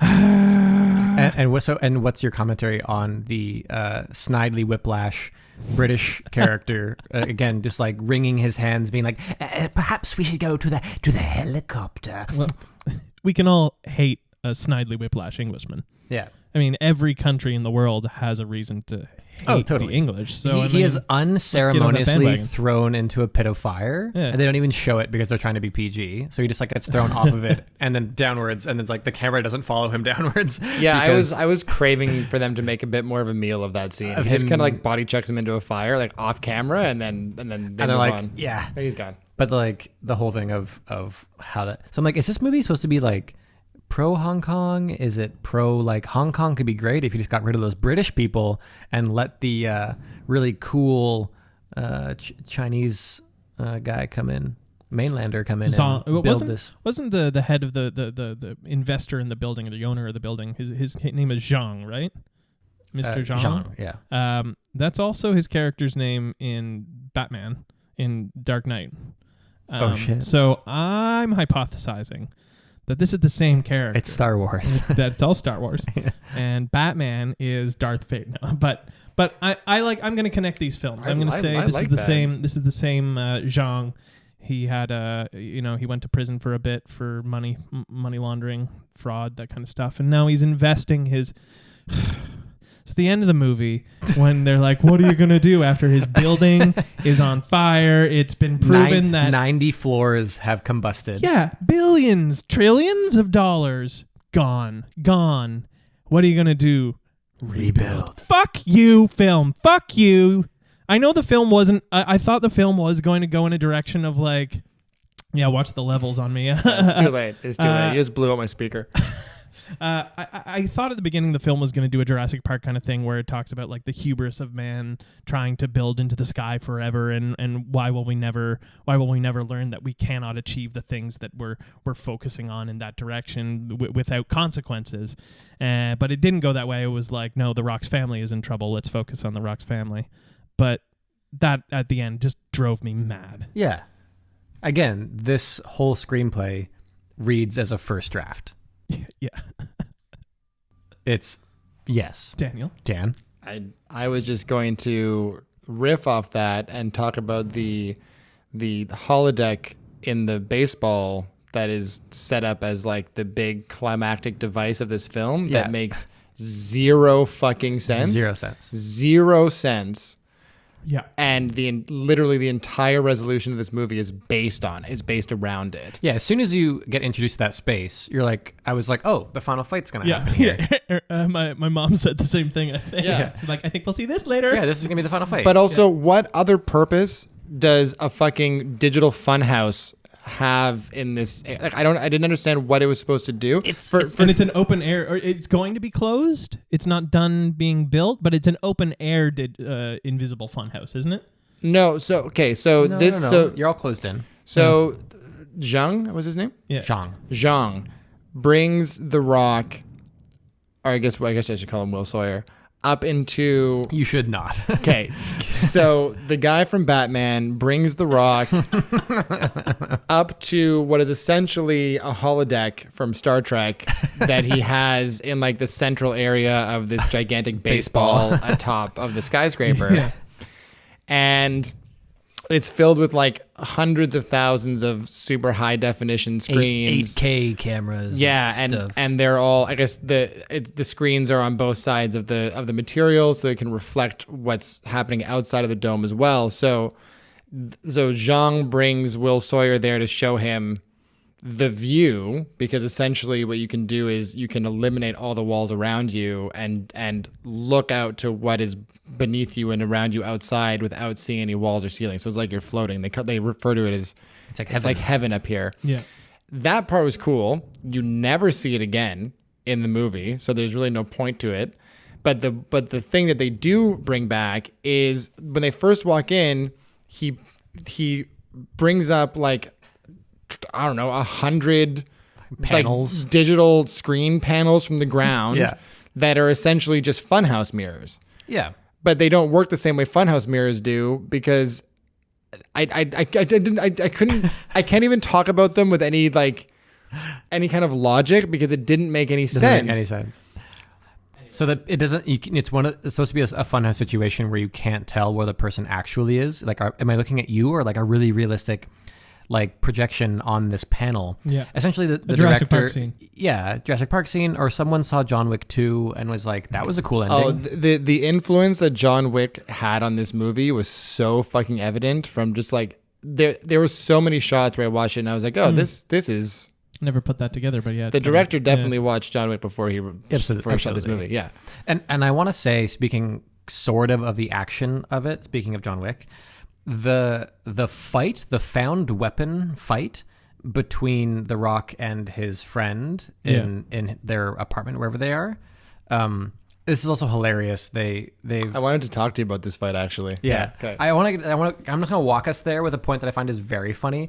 So The Rock has literally just he gave this like is really, really quick security rundown that we don't get to watch, which is fine, to Zhang. And then they have to go take this very special iPad MacGuffin to another location. And so The Rock goes there alone with his friend on like public transit with like the only iPad that can control the whole building. It's like really important. And they take like a public boat and they're like waiting for a train. And it's like, no, you don't. Like you have a helicopter. I never even thought about that. It was the biggest bullshit moment where I was like, no, fuck you. You took public transit with this extremely, like you have billions of dollars at your disposal. So what was on that USB that he was carrying around? The USB the thing? tablet? Oh, the tablet. No, not the USB. tablet. The little pink USB stick. Yeah. Because I have no idea what that was. So the whole thing. Yeah, go for it. So the whole thing. So Zhang was building the thing, and then Also, wait, sidebar. Can I have one of those cookies? Yeah. Okay, cool. The Scandinavian terrorist dude had threatened to destroy his building unless Zhang paid him money. Right. And Zhang was like, fine, but he secretly encoded like tracking into all of the funds. Okay. And so as a result, Zhang knows like all of the dude and his associates and their accounts. Like he now knows about all their stuff. I don't know how the terrorist guy knows that he knows that. But yeah, so when do we know that? Because I missed all of that. I forget exactly when in the movie it happens. I think it's when The Rock finally breaks into the penthouse. He finally gets in after he turns off the turbine and yada yada. And he slips through, and then I think Zhang explains that guttural it. sound was me throwing open the sliding doors. Nice. Dan's just leaving the door open in the bathroom so we can hear that flush. Yeah, woo. Probably can't hear it. I probably just brought it up in a weird way. But so I think we find out probably around there is my guess. Okay. So that's why he wants it. And so they stage like this incredibly important iPad tablet, and they take public transit, and then the friend stages a really simple mugging. Like again, like they're so vulnerable that one person could just like steal his bag, and the whole thing is fucked. And so that happens, and then the friend realizes afterwards. This is Matthew McConaughey realizes that The Rock had it in his coat pocket, his giant coat pocket, I guess. And then he has to get it off him in person. So they have a fight. It's this found weapon fight. And it's better. That fight is better than any of the action in Die Hard. It was dope. It's the best fight sequence of either movie by far. And it's a really good sequence overall that, again, I thought was going to be more of the standard of fighting in the rest of the movie. It isn't. There's no music. And there's no music. Which I'm okay with. Oh, okay. Yeah. But he uses it's found weapon. So I think, again, his leg gets taken off, which is a great obstacle. Yeah. He has to gather momentum by hopping at him and shit. If that hadn't happened 11 times throughout the rest of the film, that would have been a really cool moment. Yeah, at least the other fights were more him being resourceful. And this you have a hotel, you can contrive any objects you want. But instead they were like holodeck room, and I was like, yawn, like this is stupid, and I know what you're gonna do, and I know what all the tropes are gonna be, and I know what all the beats are gonna be. But that first fight is great. It's well done, it's well executed, it's well filmed, it's really good. So I wanted to see more of like that, but nothing in Die Hard touches that. Die Hard the action itself is bad. It's just that in Die Hard, it's just that like the narrative for the action is better in Die Hard, but that one scene is the best action scene. So here's something I want to get your opinions on. I almost brought it up earlier. That's why we're here. Then I got CCP'd. That's got to be a Pornhub subcategory. Anyways, it's What would that stand for? Canada. Wait. yeah. Anyways, it is Cute Chinese penis. So, did The Rock do his own stunts? Who could stand in for The Rock as a stunt person? I'm sure he has one. True. He's got to. Okay, so here's my question, because Bruce Willis did most of his stunts in Die Hard as well, and super impressive, great. And I was marking down like, ooh, I love Die Hard. I'm more ingratiated in the action because it's physical stunts that they're doing for me. He's like 10 years younger than The Rock. Yeah. But then I also read that Bruce lost a third of the hearing in one of his ears when an explosion went off and he wasn't prepared for it. So at what point should movie stars just stop fucking doing their own stunts and let the trained professionals do that, so that the insurance claims on these films are probably at the wazoo as soon as they're like, I'll do my stunts. They more or less have, I think. Yeah, except for Tom Cruise still does a lot of his own stuff. Yeah, but Tom Cruise, and you hear about like Margot Robbie did something too, where like they do stuff where they learn to hold their breath for 5 minutes underwater and shit like that. Yeah. And I go, that's cool. Did you have like a 4-minute underwater scene? And it's like, no. And it's like, well then fuck you. Why'd Like, you do that? stop, what are you doing? Like, stop just jerking off. Yeah. Like, you did that for you, not for the movie. Like, you didn't need that. Because there are trained stunt people whose lives depend on doing these films and getting that paycheck. So like, why are you doing? I get it if you want to be comfortable underwater. Anyway, whatever. Yeah. Well, okay. Here's my question about the Bruce Willis thing. Did the explosion go off intentionally? I don't know that. Surprisingly? He was just standing too close to an explosion, or standing near an explosion without ear protection on. I don't know the specifics, but he lost a third of the hearing in one of his ears because of a stunt that he chose to do. And at some point, I in thinking it over, I was kind of like, I think we need to stop being everyman and just like do the job we're paid for.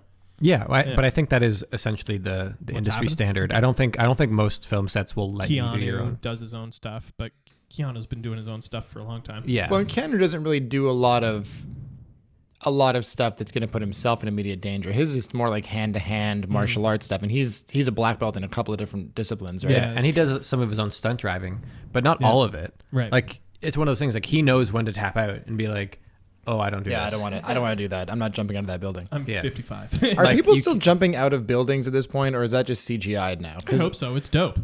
Well, yeah. So the wide shot of Hans Gruber falling from that building, that was a real fucking person, right? Yeah. Or is it like a dummy? It would have been a real stuntman, probably, because you never actually see the body the hit. limbs flailing I as think it goes so. down. Then I yeah, think so. absolutely, it's a real person. Can you? I don't know. You can have a crash pad or something that big. That A big inflatable. Yeah. Oh but yeah, from that height. Oh yeah. yeah, for sure. Yeah. Because you also never see the body like hit the ground. No, It kind of just like falls behind a crowd of people. So we have to assume there's a crash pad there. Yeah. That's wild. I mean, I would never. How much money does that person get paid to do that? I Not enough. actually know a guy who, I mean, I know him kind of peripherally through Marisa, but he's a stuntman, and he makes $30K every jump. So when he jumps off a building, like every take, because it's such a risk, is what he said. This guy's like fucking loaded. He's a stuntman. He's also an actor, but he does stunts more so, and he's got like tons of money, and Because he just goes around jumping off buildings. just as like a hobby. Yeah. No, but but yeah, so apparently, I mean, I could be, maybe that last part is, maybe that was him embellishing, but at the very least, just for doing that stunt, he's clearing $30K. He's making a lot of money. All right. I just wanted So what to- I'm saying I is we just should all wanted be to- stuntmen.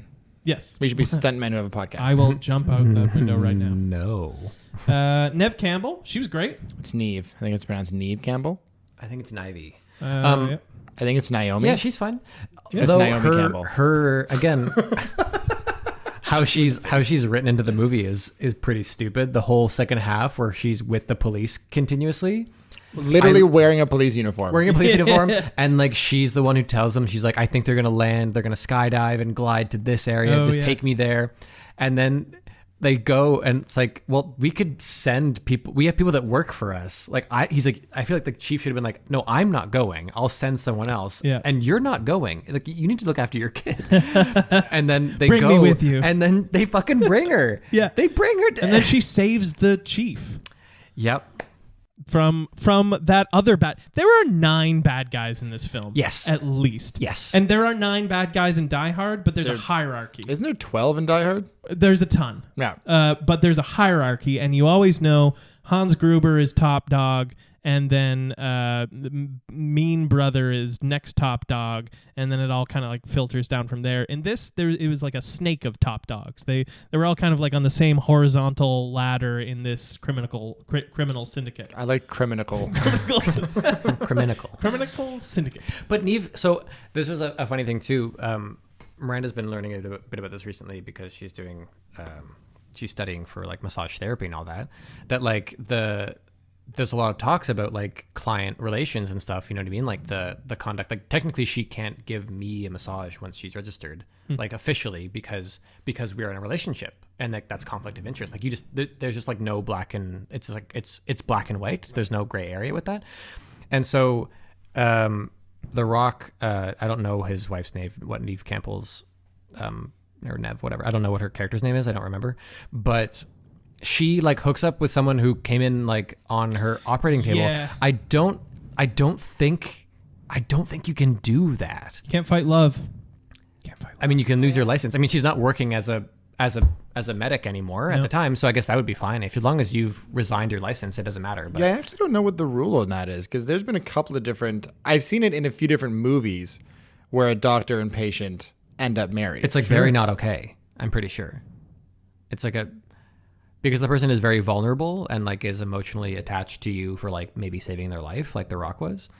Well, let me ask you this: what is the penalty if Miranda is found out to have given you a massage when she's registered? Does she lose her license? Yeah. Really? Yeah. Oh boy. Yeah. That's how it works with most doctors and stuff. Oh, Sean's looking. What are you looking up, Sean? Oh.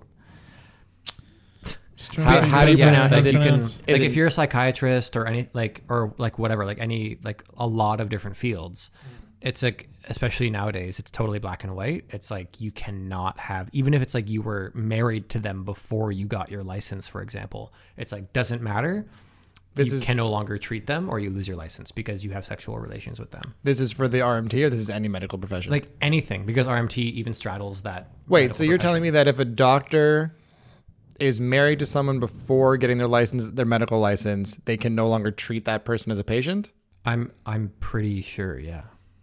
It's definitely Nev, by the way. Neef? It's Nev. Is that really what you were looking up? Because I was going to make a joke about that. Yeah, no, it is. Is Nev? Yeah. Yeah. I like Neve. I like Nevi. Nevi. I'm going to call her Neve. Yep. Also, I want to give a shout out. Speaking of Miranda, there were 3 moments that she laughed at as well, where like, because it's always like a joke. They had like the hacker in Skyscraper, and he was like he's like hacking into this tablet and stuff, and he's like doing lots of like movie type clickety clacks. So it's like all just quick nothingness, and then Miranda jokingly went, "I'm in," and then he went, "We're in," and we went like, but then also like even she, because now her mind, like how we watch these movies is like creeping into her like viewing of the movies. Right. So when there's a sequence in Skyscraper where they get The Rock, they have him, but they also have his daughter. And so they're like, we're taking your daughter. We'll be on the roof. You better figure out how to get into that penthouse. There's a way. You'll figure it out. And then they'll just like leave him there. Like they just like leave him alone. Like I don't know why they wouldn't be like, we're going to stand here with your daughter and supervise you fixing this. Well, because they were taking his daughter to the roof, right? Of course. There's a really, have you heard? There's like a cool like holodeck upstairs. We got to check it out while we're here. But yeah, even she was laughing at how much this movie, it was just like trying to be Die Hard all the time. Like the construction floors. Yeah. Like so many beats of it are the same. The fact that like there's a jumping off the side on a rope sequence. Yep. Like it's the same. Oh yeah, it's very clearly an homage to that movie. Yeah. Like the book that Die Hard is based on. Is it also called Die Hard? No, I forget what it's called. Die Harder. Die Hard. Die Hardest. No, It's called like Nothing Lasts Forever. I think is the title of the book.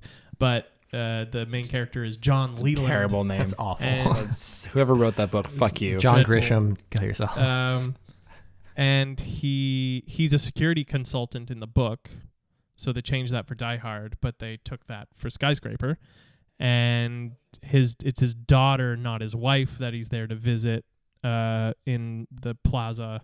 So I think they like took elements of that and put it into Skyscraper because he's trying to find his daughter and save his daughter. Well, Skyscraper just kind of, they just upped the ante, right? They instead of making it about his wife, they made it about his entire family. Yeah. I mean, the name of the game in Skyscraper was literally, how can we make the stakes as high as fucking possible in every scene of this film? Yeah. Mm-hmm. And sometimes it works. I mean, I think for what they set out to do, it was effective, except for that fucking holodeck. Yes, Yeah. the holodeck which was killed sad. the entire, because the whole first draft thing. That's literally what that felt like. Yeah. It was like someone had a cool idea and then never developed it. There's just one problem. What's that?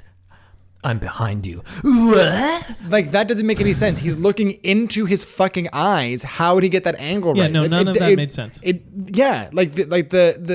logic of how people see other people in this room. Like, where are the cameras? And like, Where are the cameras? But also there can you not see the panels in any way? But Or like, there are like scenes where like a person is looking at someone else and the person in front of them is like 2 times the size of the regular body. And, and they don't realize that it's a hologram, and then they shoot the and it breaks, and you're like, oh. and then suddenly the edges of the screen appear when they weren't there before, and you're like, what the fuck? Anyways, I hated it because for me, the whole movie's ridiculous, but like there's enough. They give you enough every step of the way for you to go along, for you to suspend your disbelief enough to go for the ride. Yep. And then they get to this horrible idea that they've literally like based the entire movie around, and it just fell apart for me. I didn't like it.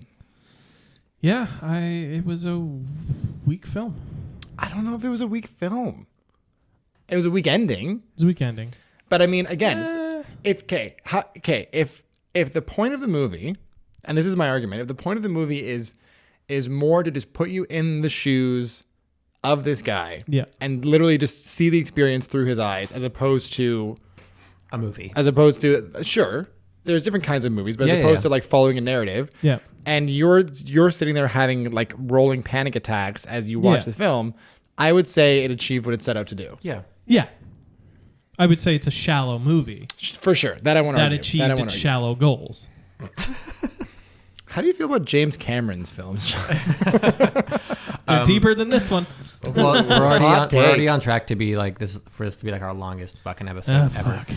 I mean, no. If we start rating pretty soon, we'll come under. Let's start rating. Let's rock and roll. I think we should do it. Can we talk more about the holodeck? And wait, where are you going now? Oh, so Dan. Yeah.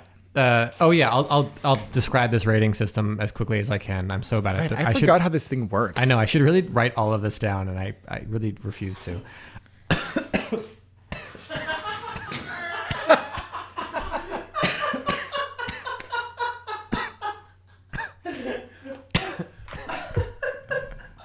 This got out of hand again.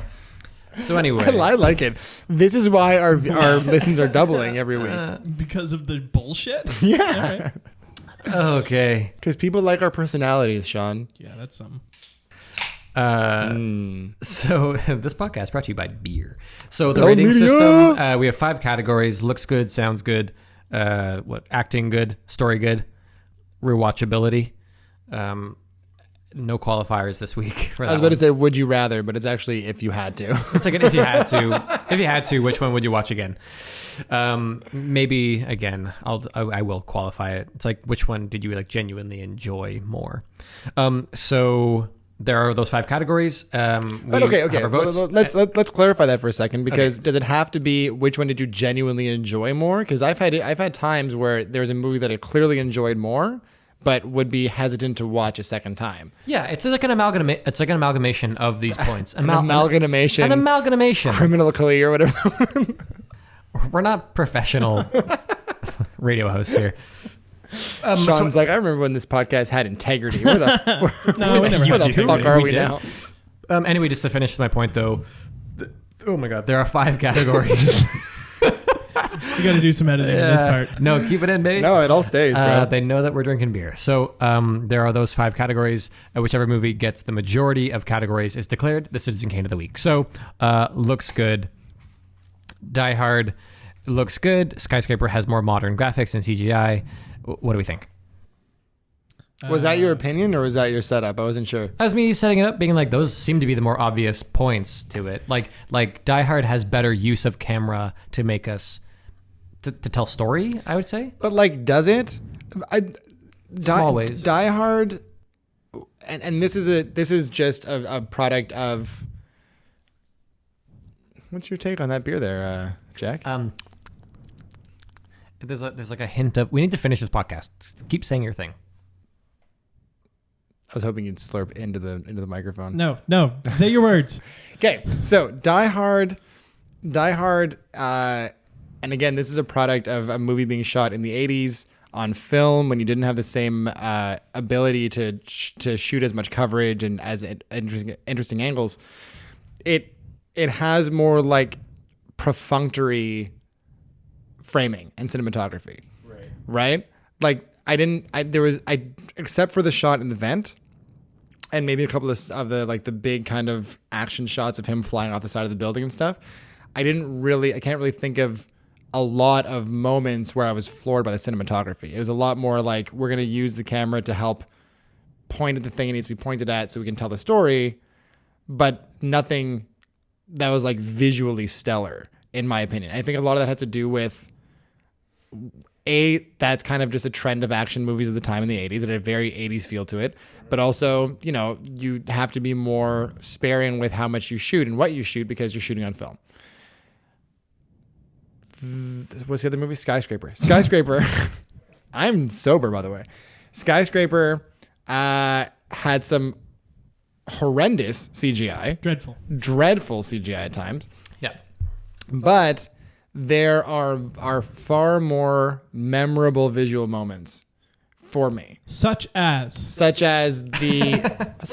any of the scaling stuff he does outside on the crane when he's hanging on the side of the building. It's not necessarily pristine. The CGI is not necessarily great, okay. but it's exciting. Mm-hmm. It's more intense. It's stressful. I mean, the POV shots where he's monkey barring off the crane, very stressful, and you look down and you literally see his POV of like there's just more stuff that I remember visually from, and I feel like if Die Hard were to be made today, Skyscraper is what Die Hard would look like. And in a way, it kind of is, because if you watch the later Die Hard movies, that's what it's become. So my vote, kind of based on that fact alone, it just like memorability, it would be Skyscraper. Excuse me. I'm going the opposite direction. Surprise, surprise. I knew you would. Skyscraper was bland, dude. There's the color palette was all samey, start to finish. There's only so many times you can show me a building on fire and keep me interested. Yes, those shots you named did evoke a like physical response of panic and fear in me, which is what they are intended to do. So kudos to them. But I kind of felt the same sentiment when I was watching Bruce Willis dangle off a vent or like hang out a window. I was feeling the same kind of physical reaction from those. Honestly, you were? Absolutely. To the same degree? Yeah. Okay. So if you were to take the sound design and dialogue completely out of both films, yes, you would still go for Die Hard. Die Hard's set is much more interesting to look at than Skyscraper's sets are. Skyscraper's sets are these weird, amorphous, mostly CG, new wave stuff that is just kind of like samey and boring to look at. I think the things that they decorated the set with Die Hard, well, most of it's like construction equipment and stuff. At least there's like variety to the settings. And it's like practical. Yeah. Which I'm a big fan of. Like I'm a really big fan you love of the practical stuff. Yeah, CGI just makes me go like, oh, I'm not a part of this at all. Like that whole last sequence we talked about in Skyscraper is just like, it's so right out the of the best thing you've ever seen. It's like, it's the best. Also, just a sidebar. Did anyone that get a little bit of anxiety during that like opening expository sequence in Skyscraper where they're explaining the skyscraper. They have the weird like. Oh yeah. Do you know what I'm talking about? Where they have like the weird kind of news bit where they're like, yeah, it was like anxiety. Yeah, I don't know what it was about that, but something about like I was annoyed by it, but I wasn't annoyed. Something about it and like what it meant for how we advertise things in the future, and like I don't know, something about it made me really unsettled, and I wonder if that was just a me thing or if that was if it was like meant to do that. I wasn't unsettled, but it stood out. Jack, where's your point going? Oh, I mean, look, I think it's still got to be Die Hard. What? Explain. What? Explain. I just have the opposite like feeling that you do of like what I'm left with. I'm left with Die Hard visuals. Like I'm left with Hans Gruber falling. I'm left with John McClane running through a hallway, shooting behind himself and like falling through a pane of glass. Or like as he jumps into another room. Like I'm left with like so many other things and like even because Skyscraper wants to be Die Hard so bad, so bad, even when I remember like, oh yeah, they had the whole like indoor garden space where they had like fires and stuff, I'm like, oh, that's just trying to be like the fountain garden space in Die Hard, but bigger and flashier. You know, in an attempt to be bigger and cooler, you look faker and like you're compensating for like not having a movie. Yeah. So the movie serves as like we can talk about it being like a pretty successful vehicle for The Rock to like keep doing rock things. But no, like to me, just like I got more visual storytelling out of Die Hard in the end. I thought I was going to be surprised more with, again, like we talked about that opening scene in Skyscraper, and then it just becomes like, I'm not sure we're talking because so much of it is CG. That means the camera angles aren't like what camera angles? If it's CG, if they're on a green screen set, like what are you talking about? Because you're just pointing it at people and they're standing in nothingness and they're like holding like a green screen stick that's supposed to be something like it's. You can always tell it really ruins movies in that way, that they're not really interacting with a world around them. So, but even like the shot of like John McClane, just like him sitting in like a still like construction level bathroom, like picking glass, and it's like looking up at him and he's pulling glass and the mirror and it's emergency lights and it's whatever. It's like, I'm learning, like this visual is telling me a lot about your state of being, that he's not on the radio being like, I'm in a bad way, man. Like I got glass in my feet and things are fucked up. He just starts telling the story about being like, I need you to tell my wife I'm not going to make it out of this. It's like, I see why you're telling this story. Yeah. And so for reasons like that, it's undeniably Die Hard. So the point goes to Die Hard. It's 1 point for Skyscraper. 1 point for Die Hard. Okay. Sounds. This is a really weird one. This is not an easy one. I actually kind of loved Die Hard's Christmas jingles lying underneath the whole thing. that is the main reason for my point going to Die Hard, actually. Right? Because beyond that, it's kind of like generic action movie soundscape. Bang bang, pow pow. Yeah, exactly. But like the underscoring of Christmas songs through the movie, and like sometimes they're jolly, but sometimes they're kind of weird and sinister. Yeah. Like I didn't realize how much they committed to this movie being a Christmas movie. Yeah, like, people joked about it for a long time. It's fully a Christmas movie. Yeah. So for that reason, literally alone, my point. Because otherwise, there's not much to discern in these movies. No. I'm going Die Hard too. There were on top of what you've all said, there are moments where like the score actually kicks in and helps propel the action on screen, and I kind of tuned in, was like, oh, there's a score to this film too. Nice, all right. So Skyscraper, it had a score, I think, but it was mostly just like, I actually didn't mind the score in Skyscraper. Yeah. It wasn't distracting. It was honest. Like it wasn't trying to take focus. But it was very much underneath. It didn't like add anything to the narrative they were trying to show. It was just a soundtrack for a adventure action movie. And when he's talking to his kids, it goes like da da da. Yeah. So point to Die Hard. Yeah, Die Hard for me as well. And now we get into the real meat of this. Yeah, now the real debates will begin as we get into what do we want to start with first, like the story. Which one gives a better chance of having a point? Of Skyscraper having a point? Yeah. For sure, not story. Then Yeah, no. acting? Acting? I think we might get through this pretty Yeah. quickly. So, acting. So, I thought Nev Campbell was great. Mm-hmm. that's a decent point. That's a decent point. But Yeah, but I mean- so was I mean- Holly Gennaro. Holly Gennaro was Totally. Yeah. I think I don't know that I think we probably should have spoken at least a little bit more about the fact that both these movies feature like strong, kick-ass female characters. totally sure. totally. And that's, I mean, they're strong in different ways. I like the fact that Holly Gennaro is mentally strong and business-minded, and, you know, in a time where women are kind of viewed as sex objects and receptionists, she is able to carry a company. She's literally second in She command. becomes the leader. She negotiates with the terrorists, like she's the person. And on the other hand, you have Neve Campbell, who is she's an army vet and a medical surgeon, and She's a pretty dope fight. With pretty the, dope with the British fight, guy. which fit entirely. Like they Oh, yeah. didn't really beat you over the head with her background, but they gave you enough to for it all to make sense that she's a badass, and and neither of the women in this and in these movies are helpless. I think I may have appreciated it more in Die Hard just because it went more against the time.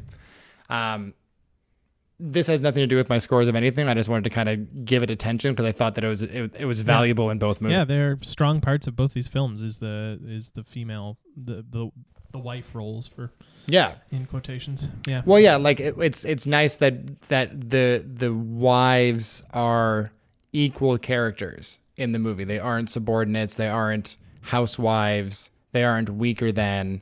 Totally. You know what I mean? Yeah. So that's a sidebar. But if we're talking acting seriously, this is The Rock's best outing, I think, in a movie that I've seen him in. Nev Campbell, I mean, I haven't seen her do much except for Scream that I can think of, but I thought she was great and she was strong. Yeah. But she's kind of the pillar in this movie in terms of acting. Die Hard, you have Bruce Willis. You have the woman playing Holly Gennaro, who I don't remember her name, but you have Alan Rickman. You have Alan Rickman, despite his bad accent. He kills this fucking fucking Alan role. Rickman. He's great. Yeah. He's So I mean, I hate sweeping the schlock movie, but I mean you can't. It's, One day it's gonna pay off years from now. It's coming next week. When the schlock movie Oh, yeah. sweeps the classic. We should Yes. We should pick some shittier classics. Like let's go back to the 1930s and 40s. when we redo our Citizen Kane episode. Yeah. Yeah. We really fucked it the first time. So we'll try it again. Yeah. We'll do a new pairing that makes sense. give a point to acting, Yeah, acting. Yeah, of or course. give the point to Die Hard. Yeah. Story, Die Hard. Like it's Die I just don't like rewatchability, Die Hard. Dan, Daniel. which one are you gonna watch again? Which one am I honestly gonna watch again? Yeah. I'd probably sooner. I don't even like saying this to you guys anymore, but I'd In the background. In the background. better. while I'm yeah. doing dishes. If we're talking, first of all, eat shit and die. But if we're talking about which movie is more likely to come on my screen sooner, Yep. it would be Skyscraper. But it's for all the wrong reasons. It's not because it's a movie I want to invest in. It's because You don't have to watch you can it. literally tune out and just whenever you tune back in, there's something fun happening on It's screen. like, where is he up the building now? It's loud, it's bright, it's it's exciting. It's an awfully are you a dark toddler? movie, actually. What's that? Are you a toddler? When it comes to background noise, yeah. look, it's loud, I it's spend bright. most of my time editing stuff on my computer, so having something in the background that doesn't pull focus is Right. vital to me. Okay. Okay. But I mean, if we're talking about what movie would I likely watch again for the sake of watching a movie, I would have to say Die Hard. Any reasoning you want is accepted. It's all fine. Yeah. But I would also pick it's Die Hard. inconsequential. We're at this just point. friends I- making a pretty poorly put together podcast. I'm waiting. This is not a poorly put together podcast. This is a podcast. He Look at all says the at the different 2 hour, devices. 2 minute mark. Hey, Joe Rogan went 5 hours with Duncan Trussell. Like Joe 2 days ago. Rogan is not a good podcaster. We'll fight about this after the podcast, Sean. I'm also waiting for the moment when this podcast spells the end of our friendship. You're right. Yeah. It's gonna happen pretty soon, I think. But yeah, I guess it's a Full clean- sweep, ladies and clean gentlemen. Yeah, sweep that's a for- sweep. Not too surprised. Die Hard is the Citizen Kane of the week. This isn't a slam poetry session, Sean. I have to hold my mic in one hand. That's gonna echo so hard in my mic. God damn it. I kind of hoped I pitched these movies. You know, it's more fun when there is a bit of competition. I hoped for more. I had seen Die Hard, although there were scenes from this I think I'd never seen. Like I've clearly only seen bits of this on TV growing up. It's back always when the ones where that they was a edit thing. out the swears, so you get like The swears you and get the your boobs. yippee we talked ki about. mother. Other buckets. Other There- buckets, There yeah. also there was one swear word in Skyscraper, which I didn't catch until I didn't remember until right now when he is threatening to kill the Rock's daughter, and he's like, "Open the door, or I'm gonna throw your daughter off the fucking roof." Oh yeah, they're allowed one in You're allowed- PG-13. you're allowed one. Are you really? Yeah. Is that a rule? Yeah, it's like a real thing. Yeah. They're allowed one of the one fuck. Why is one better than 5? Anyways, Morality is not something that movie ratings are Yeah. silly and should be abolished. So anyway, I had never seen Skyscraper, obviously, and I kind of hoped it would have a bit more fun schlockiness, but it's kind of just like an average movie that doesn't really like excel in any particular way. It's just like a fine thing that exists. There's a unique appeal to Skyscraper if you don't look at it as a movie and look at it more as like a thrill ride, yeah, then it has value. yeah. It's not, you can't look at it. It's hard. It was almost unfair to compare this movie to another movie because it's Yeah, not. I was going to say, unfortunately, this podcast Yeah, is about comparing exactly. movies. So we went to Wonderland and went on the Beast, and then we watched Skyscraper. And No, we're but it's comparing more the- like you know how Wonderland used to have that like the Jurassic Park thing where you go and like you sit in the chair and it shakes around as you Yeah, follow them. sure, Yeah. sure, That's sure. what this movie felt like Yeah. to me. yeah, for Right? sure. So if we compared these movies based on how good of a ride they would be, I think we can agree that Die Hard would probably Die still Hard win. would still Die Hard win. would probably still Yeah. win. Actually, it'd be great. So tough shit, Skyscraper. Oof. Yeah. Sorry, Rock. Try again, Rock. Feel Sorry, better. sorry, Dwayne. Yeah, get better soon. Can we Feel get better a soon. drum roll, I guess? Oh, Do we have to? I mean, I already said We it. have to. Oh yeah, Put right. it, edit it in now anyway. Yeah. After, just with no, I won't say anything afterwards. Just put in a drum roll, please. So moving on to the now that the podcast proper is done, and it's only been 2 goddamn hours. I think that we should just accept the fact that this is a 2-hour podcast. We're reviewing 2 movies. Yeah, It's- exactly. It's gonna lengthen we it out. need to talk for the length of a And movie. and if you think it's long, then spread it out. Do like listen to part of the podcast and then do something else. It's a and then- long form medium. That's the whole Yeah. point. I actually have an idea as to how we can maybe should make it condense it a little longer. bit. We should make it longer. We should make it like a hardcore history thing. We should have the movies Yeah. playing in their entirety. in their entirety. Entirety. We should make Entirety. we should make part of the movie or part of the podcast us watching the movies right. fully. Yeah. I do have some thoughts on how we could maybe condense it a little bit, but we can talk about that after. Yeah. Let's After the podcast is done. let's make a podcast about how we're going to make the podcast. I like that. Let's do the signature sign off. we need What's to- the next films? Oh yeah, next films. It's Dan. Right. So I've given this a lot of thought, and by a lot of thought, I mean I kind of thought of it a few weeks ago, and then that was it. I never gave it another moment of thought. And I had 2 movies picked that I was really jazzed about, but then we decided that we're gonna have a Halloween month of spooky films, so that went out the window. So I'm gonna go with my very close runner-up. It features a movie that is very near and dear to my heart. So next week, gentlemen, we are going to be reviewing The Mummy and Gods of Egypt. Here we go. Which the Mummy? The original Mummy. Like from the 30s? No, Brent. Like, What? You're thinking? No, like Brendan Fraser. There was a mummy in the 30s? Oh yeah. There's a mummy. Yeah, there's a mummy film in the 30s. Surely. Yeah. But is it Oh, yeah, is it the same? No. It's, No, we're doing like our original The Mummy with and Brendan the connection Fraser. is vague Egyptian stuff. Yeah, like supernatural ancient Egypt All right. things. I'm in. That's a pretty strong connecting thread, I think. Love it. This is just so that Dan can favor Gods of Egypt, not realizing how much I fucking love The Mummy. Have you seen Gods of Egypt? No, baby. Have you seen Gods of Egypt? That's the Ridley Scott abomination, yeah? No. No? That's he did the one Exodus. about Exodus, right. Moses. This is the one with Gerard Butler as like Osiris or something. As like a Scottish. I'm gonna dig it. He's like, I'm the god of the sun in Egypt. Oh, No, Gerard. he's the god of the underworld. What's his name? Osiris. Anubis. No, it's not Anubis. Set. Maybe it's Set. I think it's Set. I mean, it should be Anubis, but maybe they said it was Set. I don't know. I forget. I've seen that movie like 5 times. We'll find out. Yeah. Great. Those will be super fun to watch. Yeah. I'm excited, and Lots also of because sand.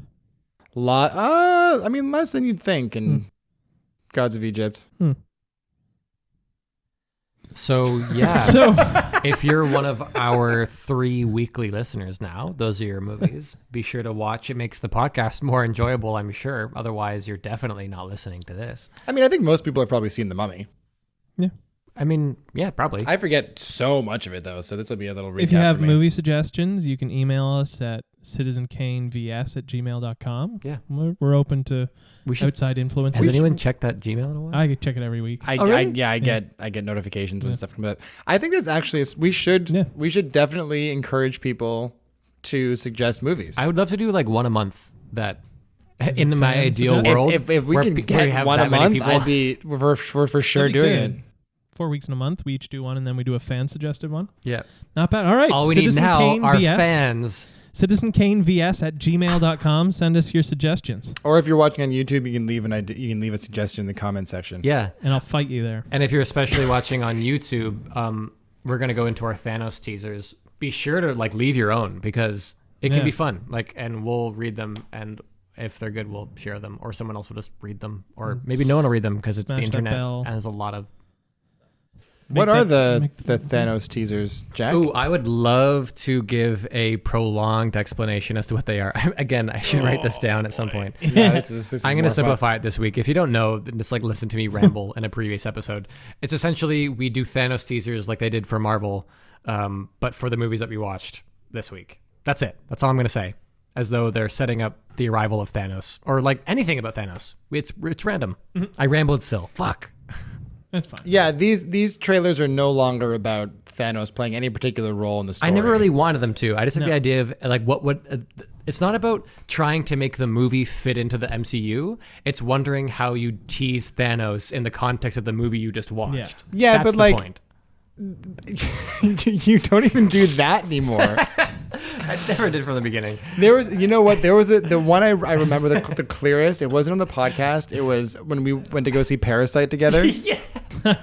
And my your favorite still. your teaser is that he's like someone who's who's buying the house that Parasite takes place in. Yeah. Yeah, which was brilliant. And I was like, oh, that is a really good example of what these teasers should be, because Yeah. it's not like him in the movie, but it's him in the world. Yeah. And now it's just become a thing where he's like dancing derpily in a corner with a margarita or Look, something. only sometimes, right? That might be what the movie demands, right?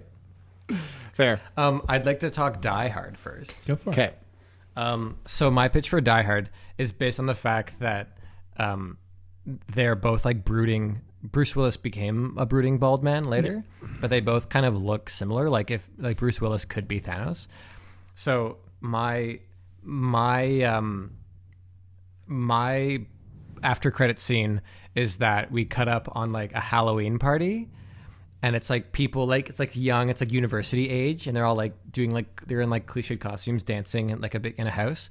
And then there's like a ding dong and someone goes to the door and they open it. And then it like cuts to someone stepping in to like the floor mat, like the carpet inside. And it's like barefooted and there's like a bandage around one of them. And it's like purple feet and it's like scrunching his toes on the carpet. And then it pans up and it's Thanos like trying to be dressed as John McClane for Halloween. And he has like a little toy gun and like a bloody tank top. And he's like, he's looking at the guy like, and the host is like, like,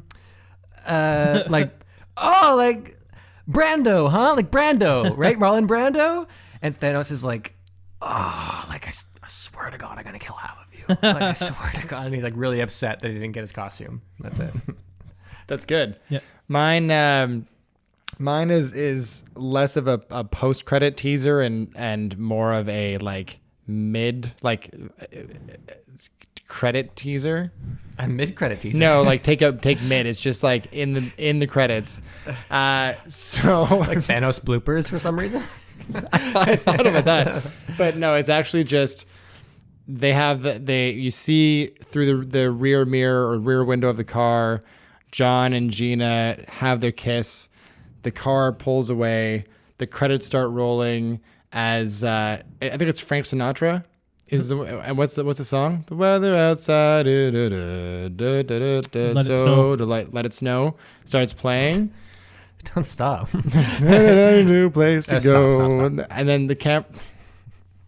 You go, Sean. I don't want to do this anymore. No, come on, you do it. Credits start rolling. Let It Snow starts playing, and then we think it's like the soothing voice of Frank Sinatra, but then the camera starts to pan over. Let it snow. No, it's the same voice, but panning over, and it's just Thanos in like a suit with a jazz band behind him in like the parking lot of Nakatomi Plaza. Right. Or like on top of an adjacent building. Yeah, exactly. That's it. And then we just watch him sing with his jazz band as the credits roll. Fun fact: Frank Sinatra was Also Thanos. He was offered the role of John McClane before anyone else. What? Contractually, You're making things up now. What did you just say? Did you say Frank Sinatra was offered the role of John McClane before anyone else. The book it's based on was a sequel book to a book called The Detective, and Frank Sinatra played the detective in the film adaptation of that. So contractually, he had first right of refusal on any how material. old was Frank Sinatra? He was Yeah, that was my question. 80, I think. So he was like, "No, I'm not going to do that." And He's they like, moved on to the where sequel. they're at, and they're like, come on, Frankie, come on, let it snow. And they're like, that's great, Frank. We'll put that in the movie. Okay, thanks, buddy. Yeah, my Thanos. What's my Thanos? I always make these up on the spot. Thanos is a young German terrorist. You can just pass. If Pass.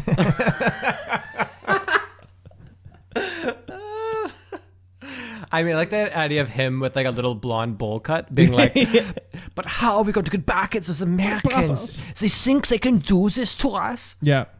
Maybe he is the brother that didn't go into There's terrorism. a third brother, and John McClane murdering all of them turns him to universal destructiveness. someone brings like a letter as though it's like a military loss, like to his home, and Yeah, it's like that's the scene. There it is. and it's like, what do you mean, Klaus? What do you mean, Klaus? And It's the same shot. You know, Klaus and Henrik are dead. the mother who collapses in the doorway Yeah. as she watches the car drive up with the news of her fallen sons. But it's Thanos in the same gingham gown on his country porch. That's perfect. No. He was working in the fields and he sees his mother collapse or something like that. Yeah, That's actually brilliant. Yeah, there it is. All right, we found it. there it is. It's a Saving Private Ryan scene, is what Yeah. we're describing. Yeah. Don't ever whatever. pre-plan a Thanos trailer, Sean. You should just never plan. I think we should plan them, and then we should riff off Sean's like ramblings Yeah. as he tries to make one up on the spot. That's the new formula. And I mean, it's fair. It would be unfair to expect Sean to pre-plan a Thanos trailer because he puts so much time and effort into those intros. The intro, yeah, we need to have an 8-minute intro here. Oh my goodness, here we go. Sorry, more burps. All right, Skyscraper. Skyscraper. So my pitch for Skyscraper, again, credits fade out. Cut to a Halloween party, and there's a bunch of kids dancing around, and then we hear a ding dong, and the door opens, and someone steps in, and it's like brown shoes, brown pants, cuts up to like a tank top, a muscly man, and the host is like, "Oh, hey, John McClane," and Thanos is like, "Oh, I swear to God, I'm gonna kill half of you. I swear to God," as he was trying to be The Rock. Trying to be The Rock? Yeah, he's trying to be The Rock that So time. he just has to take He his leg off. has a black Speedo and he's just it's funny because I actually thought about trying to make mine about Thanos being The Rock in the movie. But instead I thought it would just be funny to have a scene or maybe a montage of Thanos just really struggling to learn Mandarin. I don't know why or how that fits into the movie at all, but that or him discovering the holodeck inside of the baseball and just running around like a giddy school child playing with a funhouse mirror. Nice. What do you think about the post-credit scene is just Thanos trying to make the jump from the crane to the building like The Rock did, but shorting it. No, it's just there's not even a panic. It's just like you realize like The Rock has climbed up, and then you just see like Thanos run, but he shorts it and just falls, and that's it. And then it just cuts to black again. And you're like, oh, that's it? That's it. That's like me too.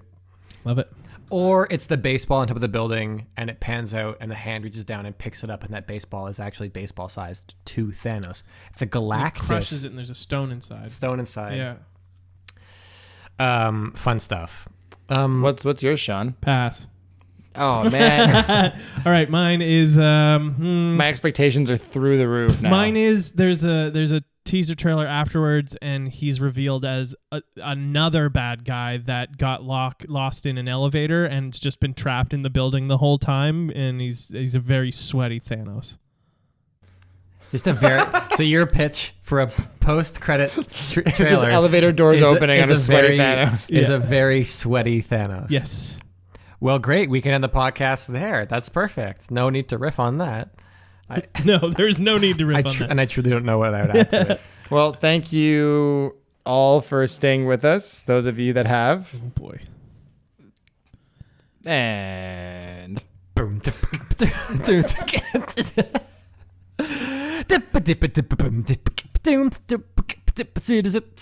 Citizen Kane versus Robert Burns!